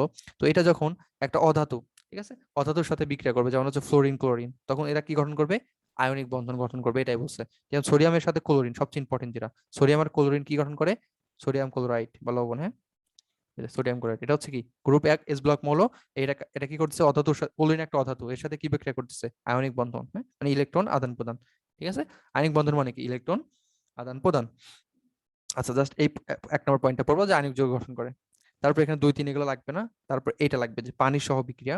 এটা একটু দেখবা যে কারাগার পানি সহ বিক্রিয়া দেয়। এখানে লেখা আছে যে গ্রুপ 1 কে বলা হয় ক্ষার ধাতু, গ্রুপ 2 কে কি বলা হয়, মৃৎ ক্ষার ধাতু। এগুলো আমি দাগাই নাই কারণ এগুলো একবার দাগাইছি। তো এই যে 4 নাম্বারটা আছে না, এটা একটু দেখো, এসিডের হাইড্রোজেন প্রতিস্থাপন। এখানে বলছে এসিডের হাইড্রোজেন প্রতিস্থাপন, তার মানে একটা এসিড হচ্ছে HCl, এটার সাথে যখন তুমি গ্রুপ 1 বা গ্রুপ 2 এর কারো বিক্রিয়া করবা, সেটা ধাতব ক্লোরাইড তৈরি করবে, ধাতব ক্লোরাইড তৈরি করবে। যদি আমি সোডিয়াম একটা লিখছি, দেখো সোডিয়াম কি ধাতু, গ্রুপ 1 এর একটা ধাতু। তো সোডিয়াম যখন তুমি এসিডের সাথে বিক্রিয়া করবা, সেটা কি উৎপন্ন করবে, যে ক্লোরাইড, ধাতুর ক্লোরাইড। সোডিয়াম আছে তাহলে সোডিয়াম ক্লোরাইড, যদি ক্যালসিয়াম হতো তাহলে কি হতো, ক্যালসিয়াম ক্লোরাইড, ম্যাগনেসিয়াম হলে ম্যাগনেসিয়াম ক্লোরাইড, ঠিক আছে, এরকম হতো, ঠিক আছে? এবং এর সাথে এক্সট্রা কি তৈরি হবে, হাইড্রোজেন, এটা ইম্পর্টেন্ট, হ্যাঁ? তাহলে যখন এসিডের সাথে যখন হচ্ছে গ্রুপ 1 আর গ্রুপ 2 এর ধাতু সমূহ বিক্রিয়া করবে, তাহলে তাদের মধ্যে কি উৎপন্ন হবে, ধাতব ক্লোরাইড, এটা ঠিক আছে। সোডিয়াম হলে সোডিয়াম ক্লোরাইড, ক্যালসিয়াম হলে ক্যালসিয়াম ক্লোরাইড, এবং এক্সট্রা কি তৈরি হবে, এক্সট্রা তৈরি হবে হাইড্রোজেন, এটা মাথায় রাখবা, ঠিক আছে? যেহেতু এসিডের সাথে হাইড্রোজেন থাকে, এটা হচ্ছে হাইড্রোজেন তৈরি হবে, ওকে? এটা একটু মনে রাখতে হবে, যদি এগুলো খুব একটা ইম্পর্টেন্ট না, হ্যাঁ? আচ্ছা, এবার একটা কথা লেখা আছে যে সোডিয়াম ধাতুকে নিষ্ক্রিয় তরল পদার্থ কেরোসিনের মধ্যে সংরক্ষণ করতে হয়, এটা একটু জাস্ট রাখবা, হ্যাঁ? সত্য মিথ্যা আসতে পারে, যে এটা সত্য না মিথ্যা এরকম, হ্যাঁ? আচ্ছা, ঠিক আছে। আচ্ছা, এখন পি ব্লকের সাধারণ ধর্মাবলী। তো পি ব্লকের সাধারণ ধর্মাবলী, তো এখানে সাধারণ ধর্মাবলীগুলা দেখো, এস ও পি ব্লক, একে বলা হয় আদর্শ প্রতিনিধি মৌল, বা ইংলিশ নামটা অবশ্যই পড়বা, এটা হচ্ছে রিপ্রেজেন্টেটিভ এলিমেন্টস, খুব ইম্পর্টেন্ট, যে রিপ্রেজেন্টেটিভ এলিমেন্টস কারা। অ্যান্সার হচ্ছে এস ব্লক ও পি ব্লকের মৌলরা হচ্ছে কি রিপ্রেজেন্টেটিভ মৌল। এবং আরেকটা জিনিস আছে, সেটা হচ্ছে এরা আবহ নীতি মেনে চলে, এবং এরা হচ্ছে 2 ও 3 পর্যায়ের মৌল। এটা অ্যাডমিশন টেস্টের কোশ্চেন, হ্যাঁ, সঞ্জিত স্যারের বইতে আছে, যে তাহলে 2 নম্বর আর 3 নম্বর পর্যায়ে যারা, তাদেরকে বলা হয় হচ্ছে আদর্শ বা প্রতিনিধি মৌল। আদর্শ প্রতিনিধি না আদর্শ আর কি, ঠিক আছে, আদর্শটা আর কি পড়বা, ঠিক আছে। এটা সঞ্জিত স্যার বেশি ইম্পর্টেন্ট না, হাজেনাক স্যার যেহেতু এটা আছে যে এস ব্লক আর পি ব্লক, এটা খুব ইম্পর্টেন্ট, এটা একটু মাথায় রাখতে হবে। আচ্ছা, এই যে এখানে অনেকগুলো পয়েন্ট দিচ্ছে, সবগুলো পয়েন্ট আমাদের লাগবে না, এগুলো বললাম না যে পারমাণবিক আকার হ্রাস পায়, বিজারণ ক্ষমতা, এগুলো তোমরা হচ্ছে যখন আমরা একটা ছক দেবো, ওই ছক বলে সব এসব ক্লিয়ার, ঠিক আছে, এগুলো কোনো ঝামেলাই না। এগুলো আমাদের পর্যায়বৃত্ত ধর্ম 9 10 কোর্সে এগুলো সব জানো, যে বাম থেকে ডানে সব বাড়ে এক্সেপ্ট পারমাণবিক আকার, এটা কমে, এগুলো আর কি তোমরা জানো। এখানে যেটা লাগবে সেটা হচ্ছে 2 নম্বর পয়েন্ট, এটা আমি 10 স্টার দিচ্ছি। দেখো এই যে ধাতু কয়টা, তাহলে পি ব্লকের মধ্যে ধাতু কয়টা, 12টা। আর গ্রাফাইট, মনে আছে আমরা একটু আগে বলছি, গ্রাফাইট হচ্ছে কি, গ্রাফাইট হচ্ছে কার্বনের বহুরূপ, এটা হচ্ছে একটা ব্যতিক্রম, ঠিক আছে। আচ্ছা, এটা হচ্ছে তাপ ও বিদ্যুৎ কুপরিবাহী, ঠিক আছে। আচ্ছা, সরি, মানে এটা বাদে, এটা হচ্ছে কি, এটা হচ্ছে কিন্তু তাপ বিদ্যুৎ পরিবাহী, গ্রাফাইট হচ্ছে কি, গ্রাফাইট হচ্ছে বিদ্যুৎ পরিবাহী, আবার ধাতু কি, ধাতু হচ্ছে কি বিদ্যুৎ পরিবাহী। এইগুলো বাদে বাকি যা যা আছে অন্য সব মৌল, অন্য সব মৌল হচ্ছে কি তাপ ও বিদ্যুৎ কুপরিবাহী, ঠিক আছে, এটা মাথায় রাখতে হবে, তাপ ও বিদ্যুৎ কুপরিবাহী, শুধুমাত্র এই দুইটা হচ্ছে পরিবাহী। আচ্ছা, এখন এই যে এটাও তোমাদের 10 স্টার দাও, এবং এটা হাজার স্যার বইতে নাই, এটা আমি এক্সট্রা ইনফরমেশন দিছি, এবং এটা পরীক্ষায় আসার মতো খুব ইম্পর্টেন্ট, শিক্ষা পরীক্ষায় মিথ্যার ধাতুসমূহের বর্ণ, ঠিক আছে, মিথ্যার, আমরা জানি মিথ্যার কারা, মিথ্যার হচ্ছে গ্রুপ 2, মিথ্যার কারা গ্রুপ 2, ঠিক আছে, 2 নম্বর গ্রুপ হচ্ছে কি মিথ্যার। এখানে কে কে আছে, ক্যালসিয়াম, স্ট্রনসিয়াম, বেরিলিয়াম, বেরিয়াম, আর হচ্ছে রেডিয়াম, ঠিক আছে, এগুলো আছে। তো এগুলো আমাদের বর্ণ জানতে হবে, এবং বাংলা ইংলিশ সহ, ঠিক আছে। ক্যালসিয়াম হচ্ছে ইটের মতো লাল, ক্যালসিয়াম কিসের মতো লাল, ইটের মতো লাল। তোমরা একবার দেখো ক্যালসিয়াম না কারের মতো অনেকটা, ক্যালসিয়াম কার, ঠিক আছে, কার, ঠিক আছে, আর আছে না, আর মানে কি রেড। আর কার দেখবে মুভিতে দেখবা কি করে, যে একটা গাড়ি যখন চলে, একটা মনে করে যে ইটের দেওয়ালকে একদম ভেঙে ফেলে, তো তুমি সেভাবে মনে রাখতে পারো যে কার, কার আর্থে রেড, আর কি ভাঙে, ইটের দেওয়াল ভাঙে, তাহলে হচ্ছে ইটের মতো লাল। আর ইংলিশ হচ্ছে কি ব্রিক রেড, ইংলিশ নামটা পড়তে হবে, ঢাকা ইউনিভার্সিটি ইংলিশ নাম দেয়। স্ট্রনসিয়াম আর আছে না, তাহলে এটা কি রেড বা লাল। আর ইংলিশ নাম হচ্ছে ক্রিমসন, ইংলিশ নাম হচ্ছে কি ক্রিমসন। তবে বেরিয়াম এর নাম কি, বেরিয়াম, ঠিক আছে, এটা হচ্ছে সবুজ, ঠিক আছে। বেরিয়াম হচ্ছে মনে করো বাংলাদেশ, বেরিয়াম কি, বেরিয়াম হচ্ছে বাংলাদেশ, বাংলাদেশের মতো না, বাংলাদেশ, এটা হচ্ছে সবুজ। কিসের মতো সবুজ, আপেলের মতো সবুজ। এর ইংলিশ নাম হচ্ছে green, sorry Apple green English নাম। তবে এটা হচ্ছে রেডিয়াম, এটা অবশ্যই আর রেড আছে, তাই কি এটা রেড, কি রেড, ডিপ রেড, ঠিক আছে। এখানে ইংলিশ নাম লাগবে, বাংলা নামও লাগবে, ঠিক আছে, খুব ইম্পর্টেন্ট, ইংলিশ নাম আর বাংলা নাম দুইটাই খুব খুব ইম্পর্টেন্ট। ওকে, আচ্ছা,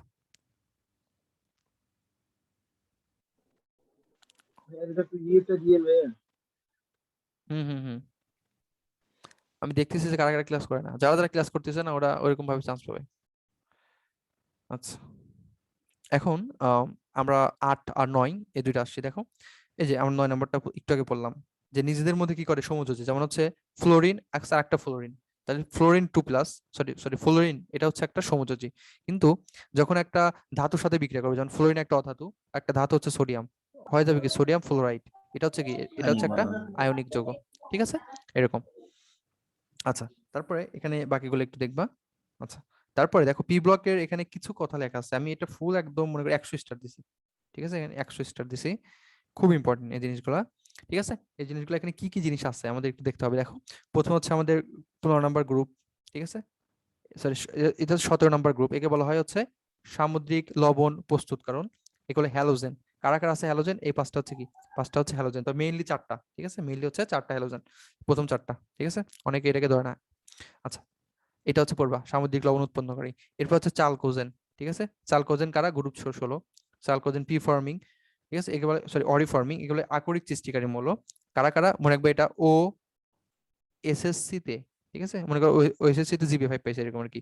ওতে হচ্ছে অক্সিজেন, এস থেকে সালফার, এসি থেকে সিরিলিয়াম, আর টি তে টেরিলিয়াম, ঠিক আছে, এই 4টা মনে রাখবে। এই 4টা হচ্ছে কি চালকোজেন, 4টা কিন্তু মনে রাখবা, বেশি না, হ্যাঁ 4টা, ঠিক আছে, 4টা হচ্ছে চালকোজেন। এর সাথে আরেকটা আছে পোলিনিয়াম, এটা কিন্তু একটা যে পোলোনিয়াম ছিল। পোলিনিয়াম হবে না, পোলিনিয়াম হচ্ছে তোমার আহ এটা হচ্ছে একটা গ্রুপ 16 এর মৌল, কিন্তু এটা কি না, এটা চালকোজেন না, মাথায় রাখতে হবে, এটা তেজস্ক্রিয় মৌল, ঠিক আছে। পোলিনিয়াম কি, পোলিনিয়াম কিন্তু হ্যাঁ গ্রুপ 16 এর হলেও এটা কি না, এরা হচ্ছে তোমার চালকোজেন নয়, পোলিনিয়াম হচ্ছে চালকোজেন না, ঠিক আছে, প্রথম 4টা হচ্ছে চালকোজেন, পোলিনিয়াম হচ্ছে তেজস্ক্রিয়। ওকে, আচ্ছা, এরপর এটা হচ্ছে নিষ্ক্রিয় কাঠামো, ঠিক আছে, হিলিয়াম মনে আছে, হিলিয়াম কি, হিলিয়াম কিন্তু গ্রুপ 18 এবং এটা হচ্ছে এস ব্লক, মাথায় রাখতে হবে, লিখে দিতে হবে, হ্যাঁ, যে এস ব্লক। আর হাইড্রোজেন কি এস ব্লক।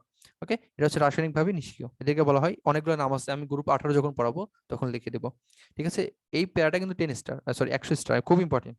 এরপর দেখো যে ব্যবহারগুলো, এগুলো তো পরীক্ষায় সারা দেওয়ার জন্য থাকে, ঠিক আছে, ব্যবহারগুলো মানে ইম্পর্টেন্ট। এই যে হিলিয়াম হচ্ছে সবচেয়ে হালকা ধাতু, ঠিক আছে, সবচেয়ে হালকা হাইড্রোজেন গ্যাস। ওকে, এটি অদাহ্য। তারপর এটা হচ্ছে অক্সিজেন সিলিন্ডারে 80% হিলিয়াম আর 20% অক্সিজেন থাকে। তবে নিয়ন, এটার ব্যবহার কি, এটা হচ্ছে উড়ন্ত বিমানে ব্যবহার করা হয়। তারপর আর্গন, আর্গনে দেখো একটা ব্যবহার আছে, এখানে কত পার্সেন্ট থাকে। আর বৈদ্যুতিক বাল্ব ইউজ করা হয় কি, আর্গন। আরেকটা জিনিস আমি লিখে দিচ্ছি দেখো, তেজস্ক্রিয়তা মাপক যন্ত্র যার নাম হচ্ছে গিগার মুলার, তেজস্ক্রিয় মাপক যন্ত্র নাম হচ্ছে গিগার মুলার কাউন্টার। এক্ষেত্রে কি করা হয়, এক্ষেত্রে কিন্তু আর্গন ইউজ করা হয়। ঠিক আছে, তাহলে তেজস্ক্রিয় মাপক যন্ত্র এক্ষেত্রে কিন্তু কি করছে, গিগার মুলার যন্ত্রেও কি করা হচ্ছে, আর্গন ব্যবহার করা হচ্ছে। ক্রিপ্টন জেনন হচ্ছে ফটোগ্রাফি ফ্ল্যাশ লাইট, আর রেডন হচ্ছে ক্যান্সার সৃষ্টিতে, ক্যান্সার চিকিৎসায়, সরি। ঠিক আছে, এগুলো হচ্ছে মোটামুটি ব্যবহার যারা নিষ্ক্রিয় গ্যাস। ঠিক আছে, আচ্ছা, এই নিষ্ক্রিয় গ্যাস গুলো কিন্তু সব পি ব্লক। আচ্ছা, এখন পি ব্লকের হচ্ছে তোমার রাসায়নিক ধর্ম, হ্যাঁ, পি ব্লকের এখন কি, রাসায়নিক ধর্ম। তো রাসায়নিক ধর্ম মানে কি, রাসায়নিক বিক্রিয়া। তো এখানে আমাদের কোনো বিক্রিয়া লাগবে না, দেখো আমি যেগুলো দেখাচ্ছি সেগুলো পড়বা। এটা হচ্ছে অম্লধর্মী অক্সাইড, এটা হচ্ছে উভধর্মী অক্সাইড, এগুলো তোমাদের এখান থেকে পড়ার দরকার নাই। ঠিক আছে, এগুলো আমি খুব সুন্দরভাবে একটা যেখানে লিখে দিছি, এই একটা ছক পড়লে তোমাদের অম্লধর্মী উভধর্মী হয়ে যাবে। ঠিক আছে, ওই ছকটা পড়বা, পরিশ্রম করার দরকার নেই, ওই ছকটা পড়বা, হ্যাঁ, আমরা কালকে ছকটা পড়াবো। ঠিক আছে, এখানে জাস্ট আমি দাগাইছি, যেহেতু তোমাদের বইতে আছে আমি দাগাই দিচ্ছি, এগুলো পড়বা। উভধর্মী মানে যারা এসিড ক্ষার উভয়ের সাথে বিক্রিয়া করে, দেখো এসিডের সাথে বিক্রিয়া করতেছে, ক্ষারের সাথে করতেছে। ঠিক আছে, অম্লধর্মী অক্সাইড মানে কি, এরা কি করবে, এটা ক্ষারের সাথে বিক্রিয়া করবে, যেহেতু নিজে অম্ল। হ্যাঁ, আচ্ছা, তোমরা জানো যে অধাতুর অক্সাইড, অধাতুর অক্সাইড হয় কি, অম্ল। অম্লীয়। মনে রাখবো, অম্লীয়। অতে অধাতু, অতে অক্সাইড কি, ক্ষারীয়। অম্ল। ওই যে অধাতু কারা হয়, অধাতুর অক্সাইড হয় অম্ল। ধাতুর অক্সাইড কি হয়, ধাতুর অক্সাইড ক্ষারীয়। হয় ক্ষার। ক্ষারীয়। ঠিক আছে, ধাতুর অক্সাইড হয় কি, ক্ষার। ঠিক আছে, আচ্ছা, তাহলে অধাতুর অক্সাইড অম্লধর্মী, ধাতুর অক্সাইড ক্ষারীয়ধর্মী, এটা হচ্ছে একটা জেনারেল জিনিস। আচ্ছা, এখানে একটা লাইন দাগেছি, জাস্ট এটা পড়বা যে অ্যালুমিনিয়াম ট্রাইক্লোরাইড হচ্ছে ডাইমার অণু গঠন করতে পারে। এবং এখান থেকে কিছু পয়েন্ট দাগাবা, যেটা হচ্ছে চতুষ্ফলকে গঠন করে। তারপর হচ্ছে এর মধ্যে দুর্বল ভ্যান ডের ওয়ালস আকর্ষণ পাওয়া যায়, এবং 180°C তাপমাত্রায় ডাইমার অণু ভেঙে আর কি হয়ে যায়, মনোমার হয়ে যায়। ডাইমার মানে কি দুইটা, আর মনোমার মানে কি একটা। ঠিক আছে, তাহলে দুইটা ভাঙা কখন একটা হয়, যখন 180°C তাপমাত্রা দেওয়া হয়। তাহলে পরীক্ষা আসতে পারে যে নিচের কোনটি, যে অ্যালুমিনিয়াম যে ডাইমার আছে না, এই ডাইমার অণু সম্পর্কে সঠিক নয়। তো এখানে যেহেতু 3-4টা তথ্য আছে, 3-4টা দিয়ে কিন্তু স্যাররা পরীক্ষায় দিয়ে দিতে পারে। সো তোমাদের একটু একটু পড়তে হবে, যদিও বেশি ইম্পর্টেন্ট না, হ্যাঁ, 1 স্টার। ওকে, আচ্ছা, ওকে, এরপর এই যে একটা দেখাইছি আমি, যে বাদামি নাইট্রোজেন ডাইঅক্সাইড। ঠিক আছে, তাহলে নাইট্রোজেন ডাইঅক্সাইড গ্যাসের বর্ণ হচ্ছে বাদামি। ঠিক আছে, নাইট্রোজেন ডাইঅক্সাইড গ্যাসের বর্ণ বাদামি। অন্য যে কোনো কিছু থাকলে, যেমন নাইট্রোজেন পেন্টঅক্সাইড যদি এরকম থাকে, N2O5, ঠিক আছে, বা তোমার এরকম থাকে যদি O4 N2O4, এগুলো সব কিন্তু বর্ণহীন। এগুলো সব হচ্ছে কি, সব হচ্ছে বর্ণহীন। শুধুমাত্র কি নাইট্রোজেন ডাইঅক্সাইড এভাবে থাকলে সেটা হচ্ছে কি, সেটা হচ্ছে বাদামি, মাথায় রাখতে হবে। এবং এটা হচ্ছে অম্ল, আর একটা জিনিস মনে রাখি, এটা হচ্ছে কি, অম্ল। ঠিক আছে, নাইট্রোজেন অম্ল, হ্যাঁ, নাইট্রোজেন কি একটা অধাতু, তাহলে অধাতুর অক্সাইড কি হবে, অম্ল হবে। তাহলে এটা হচ্ছে একটা অম্ল, এবং এটা কি বাদামি বর্ণের, মাথায় রাখতে হবে। আচ্ছা, তো এখানে অনেকগুলো বিক্রিয়া আছে, এর মধ্যে আমি কিছু দাগাই দিচ্ছি, দেখো এখানে টিন অক্সাইড আর হচ্ছে লেড অক্সাইড, এই দুটো হচ্ছে উভধর্মী। এটা আমরা ইসেট পাবো, আমাদের শীটে পাবো, সমস্যা নাই। আর এই জিনিসটা দেখো, এটা পঞ্চম অধ্যায়ের পড়া, এটা হচ্ছে কয় অধ্যায়ের পড়া, পঞ্চম অধ্যায়ের পড়া। খুব গুরুত্বপূর্ণ যে কার্বন সলিড, এটা যখন স্টিম নট ওয়াটার, এটা কার সাথে, স্টিম মানে বাষ্পের সাথে যখন বিক্রিয়া করবে 1400°C তাপমাত্রায়, তোমরা 1400 পড়বা, হ্যাঁ, 1300 দেওয়া আছে অপশনে, যদি 1300 থাকে 1300 দিবা, 1400 থাকলে 1400 দিবা। ঠিক আছে, তো নর্মালি 1400 দেবা। ঠিক আছে, দুইটা থাকলে 1400 দিবা, কারণ এটা পঞ্চম অধ্যায়ের কোশ্চেন। ওয়াটার গ্যাসের সংকেত খুব ইম্পর্টেন্ট। ঠিক আছে, ওয়াটার গ্যাসের সংকেত কত, এক অণু কার্বন মনোক্সাইড হচ্ছে এক অণু হাইড্রোজেন গ্যাস। ওকে, এটা খুব ইম্পর্টেন্ট পড়তে হবে, স্ট্যানসন, হ্যাঁ, স্ট্যান্টন। আচ্ছা, এখানে আর ওরকম কিছু লাগতেছে না আমাদের। তারপর এটা তোমাদের সৃজনশীল আসবে, লিখে রাখো। ঠিক আছে, ইন্টার পরীক্ষা দিবে না, এটা সৃজনশীল আসবে, এটা তোমাদের সৃজনশীল আসবে। ঠিক আছে, ইন্টার পরীক্ষায় যে স্বাভাবিক অবস্থায় কার্বন ডাইঅক্সাইড কেন গ্যাস আর সিলিকন অক্সাইড কেন কঠিন পদার্থ। তোমাদের আমি এক লাইন উত্তর বলে দিচ্ছি। মেইন কথাটা হচ্ছে কার্বন ডাইঅক্সাইডের মধ্যে তোমার কি থাকে, দুর্বল একটা বন্ধন থাকে। ঠিক আছে, আর আকারটাও দেখো, এরকম বন্ধন, এরকম আকার না, এটা হচ্ছে দুর্বল একটা স্ট্রাকচার। এখানে কিন্তু পাই বন্ধন থাকতেছে আর সিগমা বন্ধন থাকতেছে। কিন্তু এই যে সিলিকন অক্সাইড থাকে না, এটা হচ্ছে পলিমার আকারে থাকে।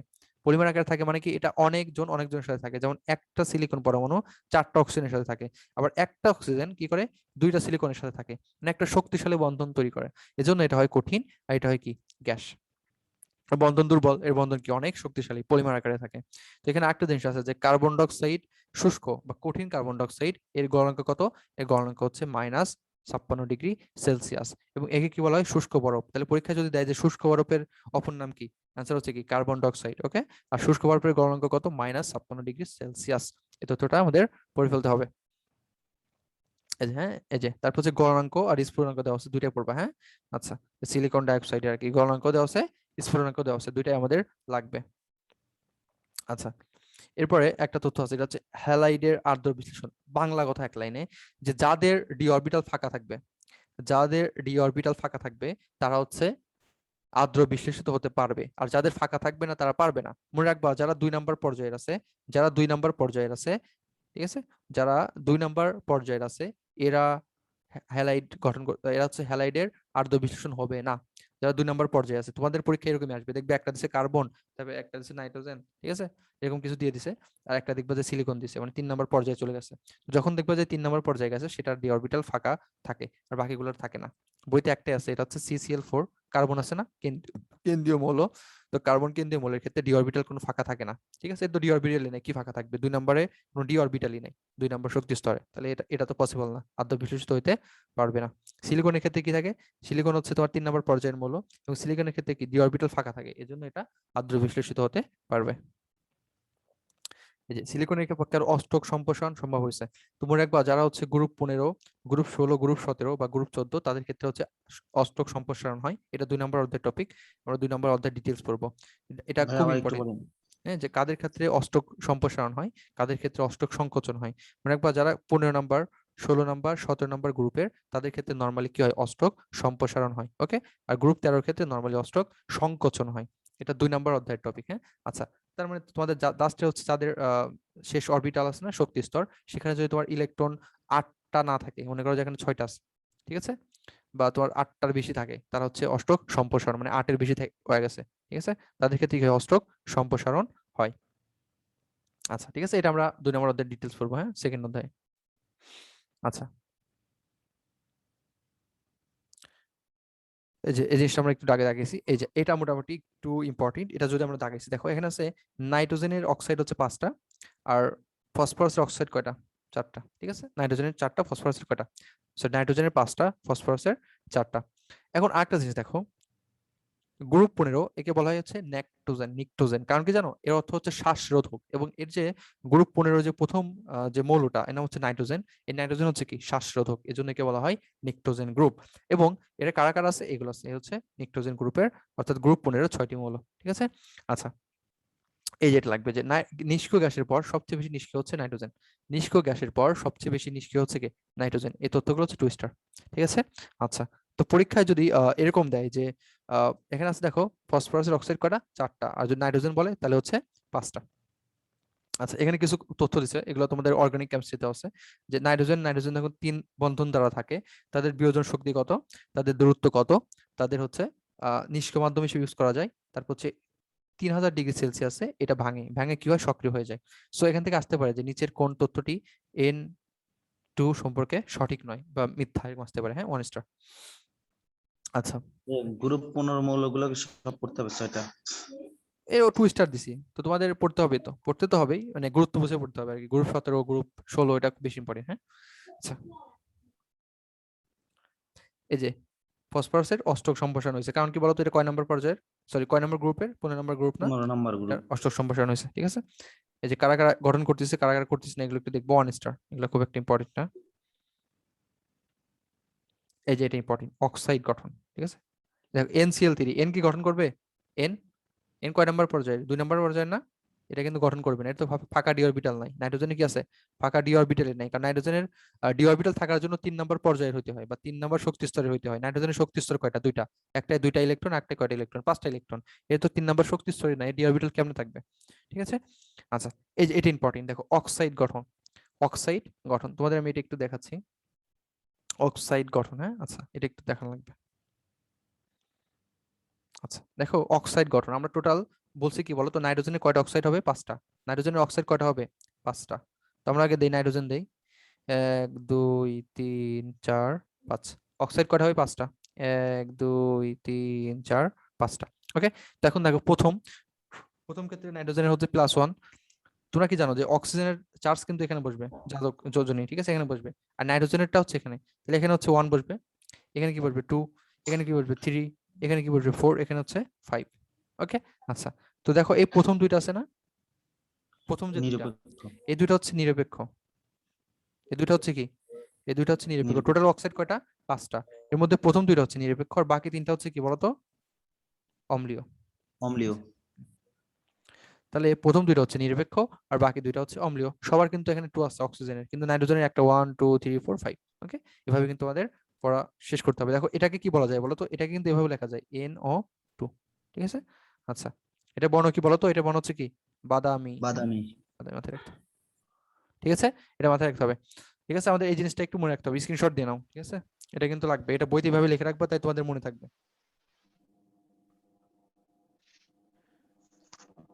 ওকে, আচ্ছা আচ্ছা। এখন এই যে এটা হচ্ছে আমাদের 4 নম্বর অধ্যায় পড়া, এটা আমরা এখানে দেখাচ্ছি, ঠিক আছে, এটা একটু দেখবা। এখানে একটা কথা আছে, দেখো এটা আমি 2 স্টার দিছি, এই পয়েন্টটা দেখো, অ্যাসিড অ্যানহাইড্রাইড। অ্যাসিড অ্যানহাইড্রাইড জিনিসটা কি তোমরা কি বলতে পারবা? অ্যাসিড অ্যানহাইড্রাইড কি? যে কার্বক্সিলিক মূলক আর না না না, অ্যাসিড অ্যানহাইড্রাইড মানে হচ্ছে তোমার যারা পানির সাথে বিক্রিয়া করে অ্যাসিড তৈরি করবে তারাই, ঠিক আছে। তাহলে এটা একটা অ্যাসিড অ্যানহাইড্রাইড, কেন? কারণ এটা হচ্ছে পানির সাথে বিক্রিয়া করে অ্যাসিড তৈরি করবে। দেখো এটা কি করছে? ফসফরিক অ্যাসিড তৈরি করছে। তো এখানে দেখো ছোট্ট করে লেখা আছে, একটা হচ্ছে অল্প সংখ্যক পানির সাথে যখন বিক্রিয়া করে তখন করে হচ্ছে মেটাফসফরিক, আর যখন অধিক সংখ্যক পানির সাথে বিক্রিয়া করে তখন কি বানাই? তখন হচ্ছে অর্থোফসফরিক। মনে রাখবা, ওতে অর্থ, ওতে কি অধিক। তাহলে যখন বলবো অধিক পানি তখন হচ্ছে কি? অর্থ। আর যখন বলবো কম পানি তখন কি? মেটা। এটা একটু মাথায় রাখতে হবে। তাহলে অধিক বললে অর্থ, আর কম বললে কি? মেটা। হ্যাঁ, অ্যাসিড অ্যানহাইড্রাইড কারা? যারা হচ্ছে পানির সাথে বিক্রিয়া করে। অ্যানহাইড্রাইড, হাইড্রাইড মানে কি? পানি। অ্যাসিড, তাহলে অ্যাসিড যারা তৈরি করবে তারা। হ্যাঁ, আচ্ছা। তাহলে এখানে P2O5 হচ্ছে কি? একটা অ্যাসিড অ্যানহাইড্রাইড, কারণ এটা পানির সাথে বিক্রিয়া করে আমাদের অ্যাসিড তৈরি করতেছে, যে ফসফরিক অ্যাসিড। যদি অধিক পানি দেয় অর্থ, কম পানি দিলে মেটা। এটা এই সমীকরণটা 4 নম্বর অধ্যায়, খুব ইম্পর্টেন্ট। এটা এখন পড়ানোর দরকার, এখন পড়া হচ্ছে না, 5 স্টার, খুব ইম্পর্টেন্ট, পরীক্ষা আসার মতো। আচ্ছা, এগুলো সব বেশিরভাগই অন্য অধ্যায়ের ইনফরমেশন আছে, যে PH3 অপেক্ষা NH3 অধিক ক্ষার ধর্ম প্রদর্শন করে থাকে। এটাও তোমাদের হচ্ছে পরিবেশ রসায়নের একটা পড়া, ঠিক আছে। জাস্ট মনে রাখবে এটা হচ্ছে কি? অধিক ক্ষার ধর্ম প্রদর্শন করে, কারণ এখানে তোমার মুক্ত ইলেকট্রন থাকে, মুক্ত জড় ইলেকট্রন। আচ্ছা, এরপর হচ্ছে এই যে হ্যালাইডের আর্দ্র বিশ্লেষণ। এই যেখানে কি আছে? ফাঁকা ডি অরবিটাল আছে, এই জন্য এটা কি করবে? আর্দ্র বিশ্লেষণ করা যাবে। আর যাদের ক্ষেত্রে নাই তাদের করা যাবে না। NF3 আর্দ্র বিশ্লেষিত কি না হয় না, কারণ নাইট্রোজেনের ক্ষেত্রে কি নাই? নাইট্রোজেনের ক্ষেত্রে ডি অরবিটাল কি নাই? ফাঁকা নাই। নাইট্রোজেনের তো অরবিটাল কয়টা? 2টা। আর 2টা অরবিটালে কি থাকে? একটা S, একটা SP। এখানে কোনো ডি অরবিটালই নাই, আর ডি অরবিটাল নাই মানে তার মানে এটা আর্দ্র বিশ্লেষিত হবে না। আর যাদের আছে তারা কি হবে? তারা আর্দ্র বিশ্লেষিত হবে, ঠিক আছে। আচ্ছা,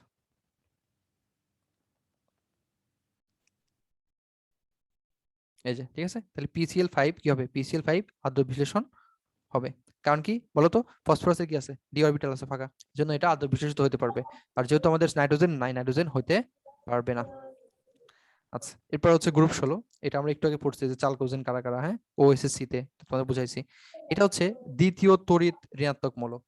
তাহলে বলো তো প্রথম তড়িৎ ঋণাত্মক মৌল কোনটা? ফ্লোরিন। ফ্লোরিন। এর তড়িৎ ঋণাত্মকতার মান কত? 4। ফ্লোরিনের 4 হ্যাঁ, F for fluorine, F for কি? 4। আর এটা অক্সিজেনের কত? 3.5 3.5। ভেরি গুড, হ্যাঁ, ভেরি গুড। আচ্ছা, এরপরে দেখো এখানে একটা কথা লেখা আছে। আচ্ছা, এখানে একটা কথা লেখা আছে যে OF2 গঠিত হলেও OF4 OF6 কেন গঠিত হয় না? দেখো একদম নর্মাল সেন্স। অক্সিজেনের তোমার ইলেকট্রন বিন্যাস দেখো, যে 1s2 2s2, লাস্টে আছে কয়টা আছে? দেখো লাস্ট করে কয়টা আছে? 2 2টা। আর 6 আছে না? আচ্ছা, তবে 1s2 2s2 2p কত? 4। মানে আমাদের p অরবিটাল কয়টা আছে? 4টা। তাহলে p অরবিটালে 8 এ কয়টা? 6টা 8 এ না? তাহলে দেখো 1 2 3 4। তাহলে এখানে আর 2টা ইলেকট্রন বসার মতো জায়গা আছে। তার মানে F2 মানে 2টা ফ্লোরিন বসতে পারবে। কয়টা বসতে পারবে? 2টা। তাহলে এখানে ফ্লোরিন গঠন করবে। কিন্তু 4টা হলে কি আর বসতে পারবে? না। না 6টা হলে না বসতে পারবে না। তাহলে এরা গঠিত হবে না। গঠিত হবে কারা? OF2। আচ্ছা, ভাই, এটা কি যোজনী দিয়ে মনে রাখা যায়? হ্যাঁ, অক্সিজেনের 2, এজন্য 2টা গঠিত হতে পারে, বাকিগুলো গঠিত হয় না। 4টা কেমনে বসবে এখানে? জায়গায় তো নাই। আচ্ছা, এই যে এটা তোমাদের সৃজনশীল আসবে এইচএসসি তে, ঠিক আছে। সিকিউ আসবে এইচএসসি তে, মাস্ট আসবে 10 স্টার। খ নাম্বারে বেশি। ঠিক আছে, এই চিত্রটা সবাই আঁকবা, গ্রুপে জমা দিবা। ঠিক আছে, মেসেঞ্জার গ্রুপ যদি থাকে বা আমার গ্রুপে মেডিগাইটে পোস্ট করবা, ঠিক আছে, এই চিত্রটা আগে পোস্ট করবা, এটা কিন্তু পরীক্ষা আসবে সিকিউ, ঠিক আছে। এই যে পানি কেন তরল আর এটা কেন গ্যাস, সরি হ্যাঁ এটা কেন গ্যাস, কারণ এখানে কি নাই, হাইড্রোজেন বন্ধন নাই, আর এখানে হাইড্রোজেন বন্ধন আছে, ঠিক আছে, এটা আমরা 3 নাম্বার লেকচারে পড়বো এগুলো, হ্যাঁ। এখানে হাইড্রোজেন বন্ধন আছে আর এখানে হাইড্রোজেন বন্ধন নাই, কারণ হাইড্রোজেন বন্ধন মানে কি কি থাকতে হবে, একটা হাইড্রোজেন থাকতে হবে আর 2 নম্বরে কি থাকতে হবে, নাইট্রোজেন, অক্সিজেন অথবা কি ফ্লোরিন, ঠিক আছে। হাইড্রোজেন তো এখানে সবারই আছে, এরও হাইড্রোজেন আছে এরও আছে, কিন্তু নাইট্রোজেন, অক্সিজেন, ফ্লোরিন এর মধ্যে এর কিন্তু অক্সিজেন আছে আর এর কিন্তু কিন্তু একটাও নাই, নাইট্রোজেনও নাই, অক্সিজেনও নাই, ফ্লোরিনও নাই, তাহলে এ কি হাইড্রোজেন বন্ধন দিবে না, আর হাইড্রোজেন বন্ধন না দিলে এর দুর্বল হবে, দুর্বল মানে কি গ্যাস, আর এটা শক্তিশালী মানে কি তরল, মাথায় রাখতে হবে এগুলা। আচ্ছা, তারপরে হচ্ছে এই যে গ্রুপ 17, আমি তো বলছি সবচেয়ে ইম্পর্টেন্ট কোনটা, গ্রুপ 17, ঠিক আছে। এই যে প্রত্যেকটা বর্ণ, fluorine, F for fluorine, F for কি ফিকে হলুদ, দেখো ফ্লোরিনও হলুদ আর ক্লোরিনও হলুদ, যেটা ফ্লোরিন এটা হচ্ছে ফিকে হলুদ, তাহলে ক্লোরিন হচ্ছে সবুজ অভাব হলুদ। তারপর হচ্ছে ব্রোমিন, মনে রাখবে ব্রোমিন মানে কি ব্লাড রক্ত, ব্রোমিন মানে কি বিতে ব্রোমিন, বিতে কি ব্লাড রক্ত, রক্তের বর্ণ কি লাল, তাহলে এটা হচ্ছে লাল। আর আয়োডিন হচ্ছে কি গাঢ় বেগুনি, আয়োডিন হচ্ছে কি বেগুনি। গাঢ় বেগুনি, যদি পরীক্ষায় আয়োডিন না দিয়ে এরকম দেয় হাইড্রোজেন আয়োডাইড, সেক্ষেত্রে হবে হালকা বেগুনি। মনে রাখবা যদি হাইড্রোজেন থাকে, H for hydrogen, H for কি হালকা, তাহলে হাইড্রোজেন আয়োডাইড হচ্ছে হালকা বেগুনি। আর যদি শুধুমাত্র আয়োডিন থাকে সে হচ্ছে কি গাঢ় বেগুনি। শুধু আয়োডিন থাকলে গাঢ় বেগুনি, যখন হাইড্রোজেন আয়োডাইড থাকবে বা এইচ থাকবে, মনে রাখবে এইচ তে হালকা, তাহলে হালকা বেগুনি, এটা কিন্তু মাথায় রাখতে হবে, হ্যাঁ। আচ্ছা, তারপরে তো সবাই জানো যে আয়োডিন হচ্ছে কঠিন, ব্রোমিন হচ্ছে কি তরল, এটা ইম্পর্টেন্ট, ব্রোমিন হচ্ছে কি তরল, এটা কিন্তু পরীক্ষা আসছিল, ঠিক আছে, ব্রোমিন হচ্ছে তরল, দেখছো। আচ্ছা, তারপরে হচ্ছে আর কি আছে, তারপর হচ্ছে ফ্লোরিন, ক্লোরিন, এই দুটো হচ্ছে কি গ্যাস, প্রথম দুইটা হচ্ছে গ্যাস, তারপরটা তরল, তারপরটা কি, তারপরটা হচ্ছে কঠিন, ঠিক আছে। আমরা যদি একটু দেখাই তোমাদের এরকম, যে ফ্লোরিন, তারপর হচ্ছে ক্লোরিন, তারপর হচ্ছে কি ব্রোমিন, তারপর হচ্ছে কি আয়োডিন, প্রথম দুইটা হচ্ছে কি, প্রথম দুইটা হচ্ছে গ্যাস, ওকে, তারপরটা হচ্ছে কি লিকুইড তরল, হ্যাঁ, তারপরটা হচ্ছে কি কঠিন, তারপরটা হচ্ছে কি সলিড বা কঠিন, ওকে। আচ্ছা, তো আরেকটা জিনিস মনে রাখবা, দেখো যখন আকার বাড়ে আমরা কিন্তু কি জানি যে উপর থেকে যখন নিচের দিকে আসবা আকার কি হবে, আকার বাড়বে। বাড়বে। আর একটা বাড়বে। জিনিস মনে রাখবা, যাদের আকার বড় তাদের ক্ষেত্রে ভ্যান ডার ওয়ালস ফোর্স এটাও কি বেশি, বেশি না, তাহলে সবচেয়ে বেশি ভ্যান ডার ওয়ালস ফোর্স কার মধ্যে, আয়োডিনের মধ্যে, তাহলে এটা আয়োডিন। যেহেতু এর বল বেশি তার মানে এটা কি হবে কঠিন, এর বল একটু কম এর মানে কি তরল, আর এর বল তো আরো কম, এরা কি, এরা হচ্ছে গ্যাস, এভাবে মনে গ্যাস। রাখা যায়। তাহলে ভ্যান ডার ওয়ালস বলের সিকোয়েন্সটা এরকম, সবচেয়ে বেশি কার আয়োডিনের কারণ আকার বড়, তারপর হচ্ছে কার ব্রোমিনের, তারপরে কার ক্লোরিনের, তারপরে কার ফ্লোরিনের, এটা হচ্ছে ভ্যান ডার ওয়ালস বলের সিকোয়েন্স। কারণ আমরা কি জানি যে যাদের আকার বড় তাদের বেশি বল, এটা এভাবে মনে রাখবা, এভাবে এটা হচ্ছে রুলস আর কি, ওকে। আচ্ছা, এই যে একটু আগে বললাম যে সর্বাধিক তড়িৎ ঋণাত্মক মৌল হচ্ছে কি ফ্লোরিন, আবার হচ্ছে সর্বাধিক শক্তিশালী জারক, তো তোমরা জানো যে যারা হচ্ছে এই দিকের মৌল মানে গ্রুপ 17, তারপর গ্রুপ 16 মানে অধাতু আর কি, অধাতু গুলো বেশিরভাগ কি হয়, বেশিরভাগ কি হয় জারক হয়, আর যারা যে সোডিয়াম মানে গ্রুপ 1, তারপর হচ্ছে তোমার গ্রুপ 2, হ্যাঁ বিচারক। এগুলো হচ্ছে এগুলো হয় বিজারক। কারণ বিজারক মানে কি ইলেকট্রন দান করে, ইলেকট্রন দান, আর জারক মানে এটা কি করে, এই যে একটা ইলেকট্রন কম আছে না, একটা ইলেকট্রন কি করবে গ্রহণ গ্রহণ করে। করবে, তো যারা গ্রহণ করে ওরা কি জারক, আর যারা দান করে ওরা হচ্ছে বিজারক, ঠিক আছে। আচ্ছা, ওকে, ঠিক আছে, এগুলো পড়বা, আমি তাকাই দিছি এখানে, হ্যাঁ। এই যে এটা হচ্ছে ভ্যান ডার ওয়ালস বলের সিকোয়েন্স, এটা সবচেয়ে বেশি, ঠিক আছে। তারপর হচ্ছে কারা কারা কি গঠন করে এটা একটু দেখবা, আর এখানে কিছু কথা লেখা আছে, এই কথাটা একটু বলে দেই যে হ্যালাইডের শক্তি কম, মানে কোনটা সবচেয়ে শক্তিশালী অ্যাসিড, তো এটার নিয়ম এরকম যে তোমাদের আমি শিখাই দেই। হ্যালাইড, হ্যালাইড মানে কি বলতো, হ্যালাইড মানে হচ্ছে হাইড্রোজেন অ্যাড করা, হ্যালাইড মানে কি, তাহলে আমাদের এখানে কি কি আসছিল, ফ্লোরিন, ক্লোরিন, ব্রোমিন, আয়োডিন, এরকম ছিল না, তাহলে এর সাথে সবার সাথে হ্যালোজেন অ্যাড করে দাও, এটা হচ্ছে কি হ্যালাইড, এটা হচ্ছে কি হ্যালাইড, সরি ব্রোমিন এরকম, হ্যাঁ, এটা হচ্ছে কি হ্যালাইড, হ্যালাইড মানে হাইড্রোজেন অ্যাড করা, তাহলে তুমি এই 17 গ্রুপের যারা আছে এদের সাথে যখন তুমি হাইড্রোজেন অ্যাড করে দিলে সবাই হ্যালাইড হয়ে গেল, তো এদের মধ্যে কোনটা শক্তিশালী অ্যাসিড কোনটা দুর্বল অ্যাসিড, হাইড্রোজেন ক্লোরাইডকে তোমরা সবাই হাইড্রোজেন চেনো, আয়োডাইড শক্তিশালী। হ্যাঁ। তো দেখো এটা নিয়ম কি জানো, নিয়ম হচ্ছে যার আকার বড়, আকার যার বড় মানে অ্যানায়নের কি, হ্যাঁ, ক্যাটায়ন তো সবাই সেম, ক্যাটায়ন নিয়ে কোনো কথা হবে না, কারণ ক্যাটায়ন কি একই আছে, আমাদের কথা হবে কাকে নিয়ে, অ্যানায়নকে নিয়ে, এটা অ্যানায়ন, এটা অ্যানায়ন, এটা অ্যানায়ন, মনে রাখবা যাদের আকার বড় মানে অ্যানায়নের, হ্যাঁ, তাহলে যে অ্যানায়নের আকার বড় সেটা তত বেশি শক্তিশালী, সেটা কি তত বেশি শক্তিশালী অ্যাসিড, তাহলে বলো তো এখানে সবচেয়ে শক্তিশালী অ্যাসিড কোনটা, hydrogen iodide. Hydrogen iodide, hydrogen iodide. আর সবচেয়ে দুর্বল হচ্ছে হাইড্রোজেন ফ্লোরাইড, ক্লোরাইড। বুঝতে পারছো, জি ভাইয়া। ঠিক আছে। তাহলে আমাদের অ্যানায়ন দেখবা, কারণ ক্যাটায়ন তো সেম, অ্যানায়ন দেখবা যে যাদের আকার বড় এরা তত বেশি কি, এরা তত বেশি শক্তিশালী, ওকে। আচ্ছা, ভাইয়া এখন যে ওই যে 117 নাম্বার মৌলটাও কি হ্যালোজেনের আওতাগত পড়বে নাকি ওটা তেজস্ক্রিয় না, ওটা হিসেবে বাদ তেজস্ক্রিয়, যাবে? ওটা তেজস্ক্রিয়তা, ওটা তেজস্ক্রিয় মৌল। হ্যাঁ, ওটা বাদ দিবা, চারটা মেইনলি। হ্যাঁ, আচ্ছা ঠিক আচ্ছা আছে। ভাইয়া নিষ্ক্রিয় মৌল যদি আসে কয়টি, তখন কি 7টি লিখবো না 6টি লিখবো? নিষ্ক্রিয় মৌল 6টি দিবা। তাহলে 118টা। হ্যাঁ হ্যাঁ, আচ্ছা ওটা আমি আর তোমার বইতে যেটা লেখা আছে সেটাই, বুঝছো? এগুলো বইতে না থাকলে অর্গানাইজেশনকে বোধহয় নিষ্ক্রিয় মৌল ধরা হয় এখন। হ্যাঁ হ্যাঁ, তাহলে 7টা দিবা, মানে বইতে এক্সাক্ট লেখা থাকলে দিবে, মানে তাছাড়া স্যার 6টি আছে, অ্যান্সার 6টি। তাহলে 6টি দিবা, কারণ তোমার বইতে লেখা না থাকলে সারা ওগুলো অ্যান্সার মানে না, ঠিক আছে? তোমার মেডিকেলে সারা মানে বইতে যা লেখা থাকে এর বাইরে কিছু মানে না, ঠিক আছে? ওয়ান স্টার এটা। ওকে, আচ্ছা এই যে আমরা একটু বললাম যে পি ব্লক গ্রুপ 18। তো গ্রুপ 18-কে অনেকগুলো নাম আছে, সবগুলো নামই আমাদের লাগবে। তো গ্রুপ 18-এর একটা নাম হচ্ছে তোমার সেতু মৌল, একটা নাম হচ্ছে কি সেতু মৌল, একটা নাম হচ্ছে রিয়ার বা বিরল, একটা হচ্ছে নবেল, দেখেন ওঠে না, একটা হচ্ছে নবেল, হ্যাঁ নবেল, নবেল গ্যাস। তাহলে এর চারটা নামই লাগবে, একটা হচ্ছে বিরল, আর একটা হচ্ছে একটা নবেল, আছে ভাইয়া অভিজাত। একটা হচ্ছে রিয়াল। একে কেন সেতু মৌল বলা হয় জানো? কারণ দেখো এ কিন্তু কি করতেছে, গ্রুপ 18 না, গ্রুপ 18 এ হচ্ছে 1 নাম্বার যারা ধাতু, আবার যারা 17 নাম্বার অধাতু, এই দুইটার মধ্যে সেতু বন্ধন হিসেবে কাজ করতেছে, মানে এই দুইটা মাঝখানে। এ হচ্ছে ধাতু অনেক, এ কি অধাতু, দুইটা মাঝখানে কি আছে আমাদের 18 নাম্বার, এ হচ্ছে নিষ্ক্রিয়, বুঝছো? হচ্ছে কি নিষ্ক্রিয়। তো এই জন্য কি সেতু মৌল বলা হয় আর কি। হ্যাঁ, সেতু মৌল। আর একটা জিনিস লিখে রাখবো যে হাইড্রোজেন আছে না, হাইড্রোজেন লিখে রাখো, হাইড্রোজেন হচ্ছে দুষ্টু মৌল। হাইড্রোজেন কি দুষ্টু, ঠিক আচ্ছা আছে? ভাইয়া, অভিজাত মৌল কি প্লাটিনাম আর অরাম না? বলতেছি, হ্যাঁ বুঝলাম না। অভিজাত মৌলের ক্ষেত্রে প্লাটিনাম, অরাম এগুলো পাবা, না? এই ছেলে সব পাবা, এই সিটি সব লেখা আছে। এগুলো আমি যেগুলো লেখাগুলো দিচ্ছি না, মুখস্থ টাইপ তো, এগুলো দিচ্ছি না, সব পাবা। ভাইয়া গ্রুপ 18কে 18 অভিজাত কি আবার অভিজাত? বলা হয় না? আচ্ছা, হাইড্রোজেন আর হচ্ছে হাইড্রোজেন হচ্ছে দুষ্টু মৌল, ওগুলো আমি লিখে দিচ্ছি, বুঝছো ভাইয়া? যেগুলো অভিজাত অভিজাত এগুলো সব লিখে দিচ্ছি আমি। হ্যাঁ, এগুলো লিখে দিচ্ছি, এখানে লেখা আছে, এক্সট্রা ইনফরমেশন লেখা আছে। হ্যাঁ, হাইড্রোজেন হচ্ছে দুষ্টু মৌল, এটা পড়তে হবে। শীটটা কি দিয়েছেন? দিচ্ছি দিচ্ছি, দিয়ে দেবো, ক্লাস শেষে দিয়ে দেবো। আচ্ছা, হ্যাঁ, আচ্ছা এরপর হচ্ছে ডি ব্লক। তো ডি ব্লকের ক্ষেত্রে আমরা এতক্ষণ মোটামুটি অনেক কিছু পড়ছি। তো যাদের ক্ষেত্রে D0 অথবা D10 থাকবে তারা কিনা, তারা অবস্থান্তর না, তারা হচ্ছে অনলি কি ডি ব্লক, ঠিক আছে? আর যাদের ক্ষেত্রে বেশি থাকবে তারা হচ্ছে ডি ব্লক। দেখবা যে যারা প্রথম দিকের যেগুলো আছে না, প্রথম দিকের এগুলো সবাই কি দেখবে যে D0 আছে, তার মানে এরা হচ্ছে কি ডি ব্লক, এটা অবস্থান্তর নয়। নর্মাল পরীক্ষায় এটাই বেশি আসে, স্ক্যান্ডিনেভিয়াম আর জিঙ্ক, এই দুইটাই নর্মালি বেশি আসে। তোমাদের অ্যাডমিশন টেস্টে নর্মালি স্যাররা 2 নাম্বার পর্যায়ে আর 3 নাম্বার পর্যায়ে থেকে কোশ্চেন করার চেষ্টা করে, বুঝছো? তো 2 নাম্বার আর 3 নাম্বার পর্যায়ে সবকিছু পড়বা, আদর্শ যেহেতু। আচ্ছা, এখন ডি ব্লক মৌলের সাধারণ ধর্মাবলী আছে। তো এরা হচ্ছে ভারী, ঘনত্ব বেশি, এগুলো কিন্তু আমরা একটা পেজের মাধ্যমে সবকিছু দেখছি। তবে এখানে একটা জিনিস লাগবে, সেটা হচ্ছে স্ক্যান্ডিনামের ঘনত্ব হচ্ছে সবচেয়ে কম, আর ইরিডিয়ামের ঘনত্ব হচ্ছে সবচেয়ে বেশি। এই দুটো জিনিস লাগবে, একটু পড়বা যে কার ঘনত্ব সবচেয়ে বেশি আর কার ঘনত্ব সবচেয়ে কম। স্ক্যান্ডিনামের হচ্ছে সবচেয়ে কম, মনে রাখবে স্ক্যান্ডিনাম হচ্ছে স্মল মানে ছোট, হ্যাঁ, ঘনত্ব কি সবচেয়ে কম। আর যারা হচ্ছে ইরিডিয়াম এর ঘনত্ব হচ্ছে সবচেয়ে কি বেশি। ওকে, আচ্ছা এই যে এখানে এটা লাগবে, ঠিক আছে? এই বাকিগুলো সব পারবা, এই যে ধাতু, তাপবিদ্যুৎ পরিবাহী, ধাতু কঠিন, শক্ত, উচ্চ গলনাঙ্ক, স্ফুটনাঙ্ক, এগুলো আমরা একটা পেজ দিছি, ওই পেজ থেকে হয়ে যাচ্ছে কিন্তু। হ্যাঁ, সংকর ধাতু তৈরি করা যায়, অবস্থান্তর মৌল বলা যায় অনেককেই, এগুলো কিন্তু মোটামুটি আমরা পড়ছি। তো দেখো ডি ব্লক হচ্ছে প্যারাম্যাগনেটিক, এটা হচ্ছে মেইন কথা। ডি ব্লক কি প্যারাম্যাগনেটিক, এবং কিছু ব্যতিক্রম আছে, এই পয়েন্টটা টেন স্টার দাও, কিছু ব্যতিক্রম আছে, এই ব্যতিক্রমগুলো আমাদের পড়তে হবে।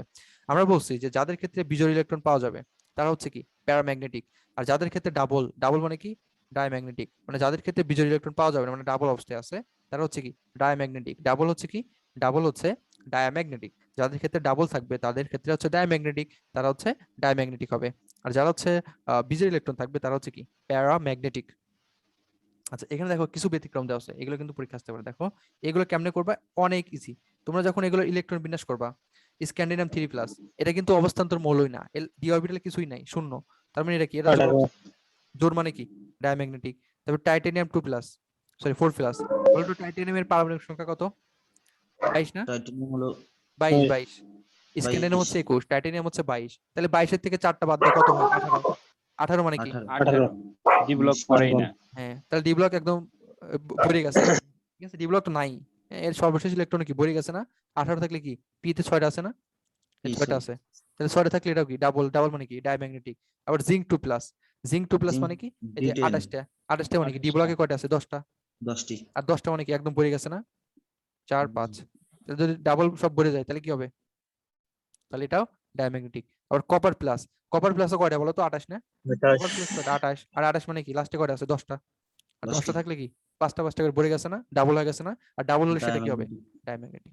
ভাই আবার যদি শুধু কপার থাকে তাহলে তো আবার প্যারাম্যাগনেটিক হ্যাঁ হবে। হ্যাঁ, এটা বুঝতে পারছো। শুধু যদি কপার থাকে বা কপার 2+ থাকলেও কি হয়ে যাবে? প্যারাম্যাগনেটিক হয়ে যাবে।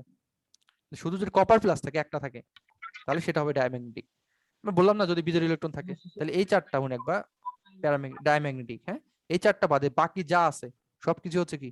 প্যারাম্যাগনেটিক। আর কারা কারা হচ্ছে তোমার ফেরোম্যাগনেটিক? এই যে তিনটা লিখে দিছি, এটা হচ্ছে ফেরাস, এটা হচ্ছে কোবাল্ট, একটা হচ্ছে নিকেল। মুখস্থ করবা এই তিনটা হচ্ছে ফেরোম্যাগনেটিক। মনে করবা কলোনি, ঠিক আছে? কলোনি। এই তিনটার দেখো ফেরাসের কয় নাম্বার? 26 নাম্বার। কোবাল্ট হচ্ছে 27, নিকেল হচ্ছে কত? 28। 26, 27, 28, এই তিনটা হচ্ছে কি? কলোনি। এই তিনটা হচ্ছে কি? ফেরোম্যাগনেটিক, মানে অনেক বেশি পরিমাণে আকর্ষণ করে।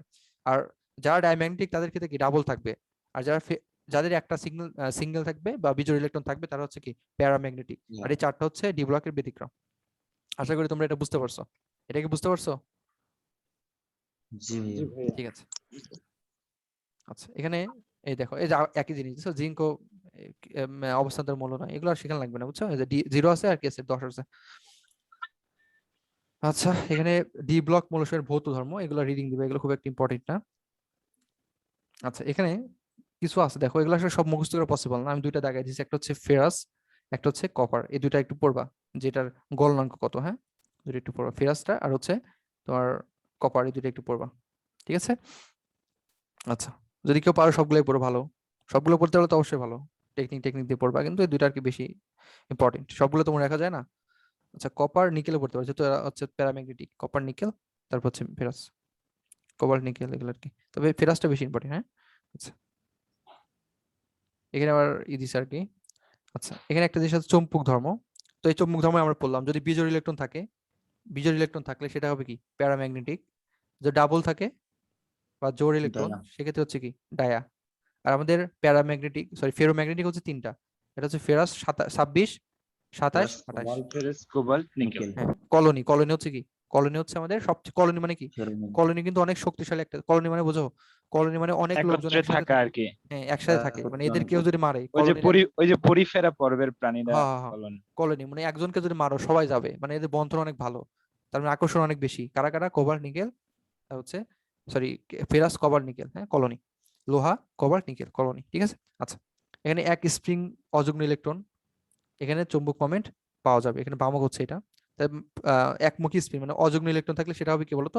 প্যারাম্যাগনেটিক। ওকে। আর যারা ডায়াম্যাগনেটিক, এদের ক্ষেত্রে কি হয়? চৌম্বক মোমেন্ট কি হয়? শূন্য হয়। যুগ্ম অবস্থা। ঠিক আছে, যুগ্ম অবস্থায় থাকে। আচ্ছা, এই যে এখানে পদার্থের আচরণের ভিত্তিতে, ঠিক আছে, চৌম্বক ক্ষেত্রের প্রভাবে 3 ভাগে ভাগ করছে। একটা হচ্ছে প্যারাম্যাগনেটিক, একটা হচ্ছে ফেরোম্যাগনেটিক, এটা হচ্ছে ডায়াম্যাগনেটিক। তোমরা এগুলো সব পড়বা, দেখবা এই নিয়মে করলে সবগুলো হয়ে যাচ্ছে। ঠিক আছে, দেখো কলোনি হচ্ছে কি? ফেরোম্যাগনেটিক। ওকে। আর কারা কারা ডায়াম্যাগনেটিক? যারা গ্রুপ 1 আর গ্রুপ 2 এর সব ধাতুর আয়ন, মনে আছে? সোডিয়াম আয়ন, তারপর হচ্ছে তোমার ম্যাগনেসিয়াম আয়ন, এগুলো সব কি? এগুলো সব হচ্ছে ডায়াম্যাগনেটিক। আর আমাদের এক্সট্রা লিখেছি চারটা, মনে আছে? স্পেশাল চারটা। এই যে চারটা হচ্ছে কি? এই চারটা হচ্ছে আমাদের স্পেশাল। তোমাদের দেখাই দিলাম যে সর্বশেষ ইলেকট্রনে কি থাকে? বিজোড় থাকে। এই চারটা হচ্ছে স্পেশাল। এই চারটা হচ্ছে কি? ডি ব্লক হলেও বা অবস্থান্তর হলেও এরা কি? এরা হচ্ছে সরি, এটা ডি ব্লক হলেও এরা হচ্ছে ডায়াম্যাগনেটিক। এটা হচ্ছে ব্যতিক্রম। শিখাই দিলাম তো একটু আগে, না? আচ্ছা, এখানে এগুলো একটু রিডিং দিবা যে অবস্থান্তর ধাতুর প্রভাবন কি আর দুইটা তত্ত্ব আছে, একটা হচ্ছে অধিশোষণ, একটা হচ্ছে অন্তর্বর্তী যৌগ। 1 স্টার স্কোয়ারে তত্ত্ব আছে আর কি এটা। এখানে ওরকম কিছু লাগবে না। এখানে এগুলো আমরা 4 নম্বর অধ্যায়ে পড়বো, যে স্পর্শ পদ্ধতিতে কি কি তৈরি হয়, H2SO4 তৈরি হয়। হ্যাঁ, কয় ধাপে তৈরি হয়, এগুলো আমরা 4 নম্বর অধ্যায়ে পড়বো, ঠিক আছে? এখানে কি প্রভাবক ইউজ করা হচ্ছে 4 নম্বর অধ্যায়ে পড়বো। এটাও হচ্ছে তোমার রিডিং দিবা।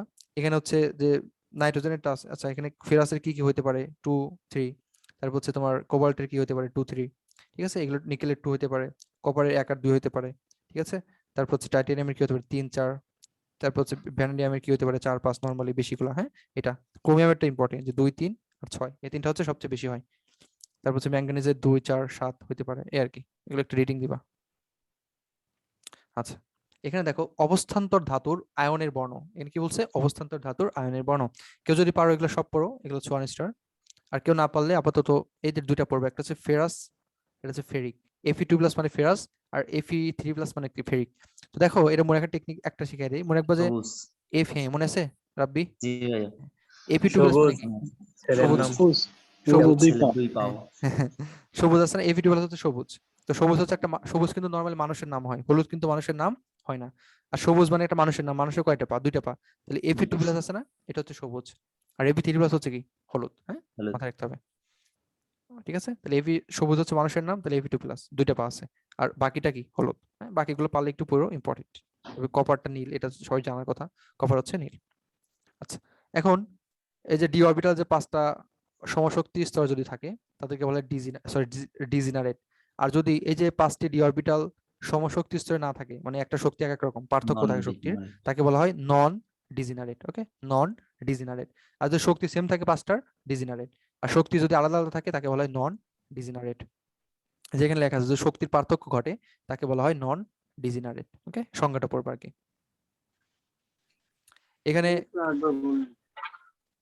লেখা আছে ভাইয়া যে যদি শক্তি সেম থাকে, মানে 5টা ডি অরবিটাল এরকম থাকে না, এরকম 5টা থাকে না, তো এই 5টার যদি শক্তি সেম হয় তাহলে ডিজেনারেট। আর যদি শক্তি সেম না হয়, মানে এক একটা শক্তি এক এক নন রকম, ডিজেনারেট। শক্তির পার্থক্য হয়, তাকে বলা হয় নন, মানে না, কি না, ডিজেনারেট না, তার মানে কি শক্তির পার্থক্য আছে, এই আর কি। তারপর এখানে কিছু বর্ণ আছে, পারলে এগুলো পুরো 1 স্টার, নাহলে দরকার নাই। ঠিক আছে, এগুলো একটু পুরো 1 স্টার। আচ্ছা, এগুলো এগুলো লাগবে আমাদের, যে কারা কারা উইক ফিল্ড লিগেন্ড আর কারা কারা দুর্বল লিগেন্ড। এটা পরীক্ষায় বেশি আসে যে পানি একটা উইক ফিল্ড লিগেন্ড, মানে দুর্বল লিগেন্ড। আর আমাদের হচ্ছে অ্যামোনিয়া, সায়ানাইড, এগুলো হচ্ছে কি? এগুলো হচ্ছে শক্তিশালী লিগেন্ড। সবচেয়ে সায়ানাইড হচ্ছে CO, কার্বনিল হচ্ছে কি? শক্তিশালী লিগেন্ড। তো কারা কারা দুর্বল লিগেন্ড আর কারা কারা শক্তিশালী লিগেন্ড, 5 স্টার, এটা লাগবে। আচ্ছা, এই যে এখানে লিগেন্ডের সংজ্ঞা দিচ্ছে, ইন্টারমিডিয়েট আসবে। ঠিক আছে, ইন্টারমিডিয়েট আসে লিগেন্ড কি, এগুলো আসে। হ্যাঁ, এই যে এটা হচ্ছে লিগেন্ড। মনে রাখবা যে তুমি যদি ক্লোরিন লেখো, এটা কিন্তু লিগেন্ড না। ক্লোরিন আয়ন, সরি, এটা হচ্ছে লিগেন্ড। ক্লোরাইড আয়ন হচ্ছে লিগেন্ড। কিন্তু ক্লোরিন শুধু দিলে সেটা কি না, সেটা লিগেন্ড না, মাথায় রাখতে হবে। হ্যাঁ, মুক্ত ইলেকট্রন নাই এখানে কোনো। ঠিক আছে, আচ্ছা। তারপর এখানে যে কপারের ক্ষেত্রে, ফেরাসের ক্ষেত্রে সন্নিবেশ সংখ্যা কত? 4 আর 6। কপারের ক্ষেত্রে 4, ফেরাসের ক্ষেত্রে কত? 6। ঠিক আছে, 4 আর 6 দেখা যাচ্ছে না মনে হয়, 4 আর 6, ফেরাসের ক্ষেত্রে কত? 6। এটা বেশি ইম্পর্টেন্ট না। এখানে একটা ছক আছে, যে ছকটা, এই ছকটা হচ্ছে সংকরণ টপিক, যেহেতু আমরা পড়ি নাই, সংকরণ টপিক পড়ার সময় এটা পড়বো। তো তোমাদের একটু দেখাই দেই, দেখো অনেক ইজি, যেগুলো তোমার হচ্ছে জটিল ধাতু, তোমরা জাস্ট দেখবা যেখানে কয়টা সন্নিবেশ সংখ্যা আছে। দেখো, যদি এখানে 2টা থাকে তাহলে সন্নিবেশ সংখ্যা 2, এখানে 2 আছে, 2 লিগেন্ড কয়টা? 4টা, সংখ্যা লিগেন্ড 4। সংখ্যাই হবে সন্নিবেশ সংখ্যা। 4 আছে, 4, এখানে 4 আছে, 4, 6টা লিগেন্ড আছে কি? লিগেন্ড সন্নিবেশ সংখ্যা 6, 6টা আছে, 6, 6টা আছে, 6, এখানে কয়টা আছে? 6টা আছে না, ফ্লোরিন 6। তাহলে আমাদের লিগেন্ড সংখ্যা কি? সন্নিবেশ সংখ্যার সমান। এখন সংকেতন দেখো অনেক ইজি। 2 আছে না, তাহলে SP, 2 আছে না, SP, 4 আছে না, তাহলে SP3। আচ্ছা, এখানে 4 আছে না, তাহলে দেখো DSP2, এটা একটু মনে রাখবে, DSP2। ঠিক আছে, দেখো 4 আছে না, DSP2, 6 আছে না, D2SP3, মানে টোটাল 6টা হয়েছে। দেখো 2 আর 4 6, এটাও কি 6টা আছে না, D2SP3, 6 আছে না, D2SP3, 6 আছে না, D2SP3। তো দেখো একটার, দেখো কারো ক্ষেত্রে ডি আগে আর কারো ক্ষেত্রে ডি পরে। স্ট্রং লিগেন্ডের কারণে। হ্যাঁ হ্যাঁ, মনে আছে আমি বলছিলাম যে যারা শক্তিশালী ওরা কিন্তু লাইনে আগে দাঁড়ায়। তো যদি দেখো আমরা NH3 আছে না, এগুলো সব কি শক্তিশালী লিগেন্ড। এখন যারা শক্তিশালী লিগেন্ড এদের ক্ষেত্রে ডি হয় কি হবে? এটা ভুল আছে, বুঝছো? আচ্ছা, এটা একটু ব্যতিক্রম, এটা ব্যতিক্রম, এটা ব্যতিক্রম, এটা বাদে। এটা হবে DSP2, কারণ যারা শক্তিশালী লিগেন্ড এদের ক্ষেত্রে ডিটা কি হবে? আগে হবে। দেখো এখানে সবার ডি আগে আছে, কিন্তু এই আছে না ফ্লোরিন, ফ্লোরিন কিন্তু একটা কি দুর্বল লিগেন্ড। ফ্লোরিন, তারপরে পানি, এগুলো কি? এগুলো হচ্ছে দুর্বল লিগেন্ড। তাহলে এগুলো থাকলে আমাদের ডিটা কি হবে? ডিটা হবে পরে, এই আর কি। হ্যাঁ, আচ্ছা, তবে এই গঠনগুলো তোমাদের পড়তে হবে, জ্যামিতিক গঠন। আচ্ছা, তবে লিগেন্ড তো এখানে দেওয়া আছে, এগুলো সব পারবা। তারপর হচ্ছে চৌম্বক ধর্ম। তো যাদের ক্ষেত্রে দেখবে 10টা আছে, 10টা মানে জোড় অবস্থায় থাকে তারা হচ্ছে ডায়াম্যাগনেটিক। যাদের ক্ষেত্রে বিজোড় পাবা, দেখবে যে 1 1 1 বিজোড় অবস্থায় আছে তারা হচ্ছে প্যারাম্যাগনেটিক। এগুলো একটু দেখবা। হ্যাঁ, এগুলো আমি তোমাদের একটা স্পেশাল ভিডিও করবো না এগুলোর উপর, তাই তোমাদের সহজ হবে এগুলো বোঝা। এরপর লাস্টের দিকে আসছি, যে অবস্থান্তর ধাতুর আয়নের সাথে ক্ষারের বিক্রিয়া। এখানে হচ্ছে অধক্ষেপের বর্ণ আর হচ্ছে ক্যাটায়ন। এরা কিন্তু পড়ছিলাম যারা ডাইরেক্ট যে আয়নের বর্ণ, অবস্থান্তর ধাতুর আয়নের বর্ণ। আর এটা কিসের বর্ণ? অধক্ষেপের বর্ণ, যেটা গোলানো যাবে না। এটা কিসের বর্ণ? অধক্ষেপের বর্ণ। দেখো ক্রোমিয়াম কয় নাম্বার? 24। তারপরে ফেরাস কয় নাম্বার? 26। দেখো আবার যে ফেরাস 2 প্লাস থাকলে কি হবে? সবুজ। আর নিকেল হচ্ছে 28। মনে রাখবা 24 26 28, 24 26 28, তিনটাই হচ্ছে কি? তিনটাই হচ্ছে সবুজ। ওকে, আর বাকিগুলো মুখস্থ করবা। যেমন জিঙ্ক হচ্ছে কি? সাদা, সবার জানার কথা। জিঙ্ক হচ্ছে কি? সাদা। কপার হচ্ছে হালকা নীল। সাদা। এগুলো মোটামুটি তোমরা প্র্যাকটিক্যালি সবগুলো করছো আমার যতদূর মনে আছে। ঠিক আছে, তাহলে জিঙ্ক হচ্ছে সাদা, আর এগুলো একটু বাকি, এটা হচ্ছে হালকা নীল, বাকিগুলো তোমরা পড়ে ফেলতে হবে। হ্যাঁ, 24 26 28 হচ্ছে কি? এটা হচ্ছে সবুজ। এটা লাগবে, হ্যাঁ 5 স্টার, এটা ইম্পর্টেন্ট আছে। অদক্ষেপ, নট এটা ছিল অদক্ষেপ, আর এর আগেরটা ছিল কি আয়নের বর্ণ, মাথায় রাখতে হবে। এরপর আমাদের প্রায় শেষ ভাই। এ ব্লক মৌলসমূহের সাধারণ ধর্মাবলী, এখানে তো তোমাদের দিছি। টোটাল এ ব্লক কয়টা? 15টা, সরি টোটাল এ ব্লক কয়টা? 27টা। টোটাল এ ব্লক 27টা। কয়টা? 27টা, ঠিক আছে। আচ্ছা, যদি বলা হয় অ্যাক্টিনাইট কয়টা? 15টা। ল্যান্থেনাইট কয়টা? 15টা। আর তিনটা কি? তিনটা হচ্ছে ডি ব্লক, কারা কারা? 57, থেরিয়াম, অ্যাক্টিনিয়াম 89, আর 57, ল্যান্থেনিয়াম। 89, সোডিয়াম 90। 90, ঠিক আছে। 57, 89, 90 হচ্ছে কি ডি ব্লক, ঠিক আছে। আচ্ছা,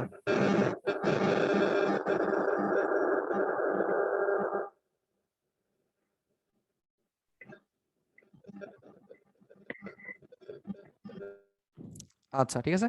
আচ্ছা, এই যে এটা খুব ইম্পর্টেন্ট জিনিসটা, 10 স্টার দাও এটা, যে রিয়ার আর্থ এলিমেন্ট বা বিরল মৃত্তিকা মৌল কারা? বিরল মৃত্তিকা block। মৌল বা রিয়েল আর্থ এলিমেন্ট কারা? অ্যান্সার হচ্ছে কি? অ্যান্সার হচ্ছে এই যে ল্যান্থেনাইট। হ্যাঁ, কারা? অ্যান্সার হচ্ছে কি ল্যান্থেনাইট। ওকে, খুব ইম্পর্টেন্ট। তাহলে কয় নাম্বার এটা? গ্রুপ 3, ঠিক আছে। এটা কি গ্রুপ 3? আচ্ছা, 3 নাম্বার গ্রুপ হচ্ছে কি ল্যান্থেনাইট না? 3 নাম্বার গ্রুপ। আচ্ছা, এটা হচ্ছে বিরল মৃত্তিকা। আর যদি বল শুধু থাকে বিরল মৌল, তাহলে কি হয় বলো স্যার? শুধু বিরল থাকলে কি হবে? তাহলে নিষ্ক্রিয় গ্রুপ মৌল। 18। যদি শুধু বিরল থাকে গ্রুপ 18। তাহলে হচ্ছে গ্রুপ 18। আর যদি থাকে বিরল মৃত্তিকা, সেক্ষেত্রে হচ্ছে আমাদের গ্রুপ 3। গ্রুপ 3। এটা হচ্ছে বিরল মৃত্তিকা, একটা হচ্ছে শুধু বিরল, হ্যাঁ রিয়ার, বিরল। এটা হচ্ছে গ্রুপ 18। ওকে, আচ্ছা, এটা হচ্ছে ল্যান্থেনাইট আর কি। হ্যাঁ, আচ্ছা, এখন এদের বৈশিষ্ট্য দেওয়া আছে, দেখো সবকিছু বেশি, ঠিক আছে। ওদের অন্তঃস্থানের মৌলগুলো দেওয়া আছে। টোটাল সংখ্যা কয়টা? 28টা ইনার ট্রানজিশনাল। আচ্ছা, এইটা লাগবে, ব্যবহারটা লাগবে, যে কি কি কাজে ব্যবহার করা হচ্ছে, এটা লাগবে। হ্যাঁ, আচ্ছা, এগুলো একটু পড়বা। এগুলো আমি শখের মাধ্যমে তো দেখাই দিচ্ছি এ ব্লকের কি কি আছে। তারপর এখন হচ্ছে অ্যাক্টিনাইট সারি, এটা হচ্ছে 89 থেকে শুরু আর কি। আচ্ছা, 103 পর্যন্ত আছে। আচ্ছা, এর মধ্যে এটা হচ্ছে 15টা আছে টোটাল, ঠিক আছে। ল্যান্থেনাইটও 15টা, অ্যাক্টিনাইটও 15টা। এর ধর্ম তেজস্ক্রিয়তা মৌল, এরা হচ্ছে কি তেজস্ক্রিয় মৌল, ঘনত্ব বেশি, স্ফুটনাঙ্ক কি বেশি, তড়িৎ ধনাত্মক, এগুলো তো একটা ছকের মাধ্যমে দেখাইছি, ঠিক আছে। যে বাতাসের স্পর্শে কম সক্রিয়। তারপর হচ্ছে এটা ইম্পর্টেন্ট, 7 নম্বরটা, এরা ক্ষারের উপর কিনে কোনো প্রভাব নাই। আর এখানে ব্যবহারটা পড়তে হবে, যে থোরিয়াম কি করে, গাড়ির হেডলাইট, জাহাজ, রেল, গাড়ির সার্চ থাকে এগুলা। হ্যাঁ, আচ্ছা, আর এই যে নিচে 4টা লাইন আছে, 2টা লাইন আছে, এই 2টা লাইন একদম 100 স্টার। দেখো কি কি আছে, 118টার মধ্যে 94টা হচ্ছে কি ধাতু, অপধাতু কয়টা? 6টা, মাথায় রাখবা 6টা, ঠিক আছে। অধাতু হচ্ছে কয়টা? 18টা। এই অধাতু 18টার মধ্যে আর কি আছে? 11টা গ্যাস, একটা তরল, এই যে ব্রোমিন মনে আছে, ব্রোমিন কি তরল, ঠিক আছে। তরল 6টা হচ্ছে অধাতু। কি কঠিন, এই 6টা হচ্ছে কঠিন। বলো তো ব্রোমিন যে তরল, এর বর্ণ কি বলো তো? বর্ণ হলো লাল। ব্রোমিন লাল, ব্লাডের মতো লাল। আর ব্লাডও কি তরল, ব্রোমিনও কি তরল, ঠিক আছে। আয়োডিন, বেঞ্জিন, হ্যাঁ, তো সবুজ, তোমরা, হ্যাঁ হ্যাঁ হ্যাঁ, তো সবাই কি আজকের ক্লাসটা বুঝতে পারছো? জি। ওকে, ঠিক আছে। আমরা, হ্যাঁ, তোমরা এটার পিডিএফ পেয়ে যাবা। আর হচ্ছে করতে হবে। ভাই সবাই একটু মিউট করো। ভাই একজনকে একটু স্ক্রিনশট গুলো দিতে বলেন। আচ্ছা, কেউ যদি স্ক্রিনশট নিয়ে থাকো আমাকে মেসেঞ্জারে দিও, আমি তোমাদের টেলিগ্রাম গ্রুপে দিয়ে ল্যাপটপে দেবো। ক্লাস করি তো ভাইয়া, রাখছি। স্ক্রিনশটটা নিতে পারি না। ও আচ্ছা, সমস্যা নাই, আমি স্ক্রিনশটটা দিয়ে দেবো না, আর পিডিএফটাও দিয়ে দেবো না, আর এক্সট্রা কিছু ইনফরমেশন কিছু গুলো আছে দিয়ে ভাইয়া। দেবো, সেগুলো তোমরা একটু পড়ে রাখো। হ্যাঁ, এর পরের দিন হচ্ছে আমরা পর্যায়বৃত্ত ধর্ম পড়বো আর সংকরণ পড়বো, ঠিক আছে। ভাই কঠিন মৌলগুলোকে মুখস্থ করতে হবে। হ্যাঁ হ্যাঁ হ্যাঁ, সব এই বললাম না, 10 স্টার 100 স্টার, এটা খুব ইম্পর্টেন্ট, সবগুলো লাগবে, ঠিক আছে। ওকে, সবাই ভালো থাকো। আসসালামু আলাইকুম। আসসালামু আলাইকুম।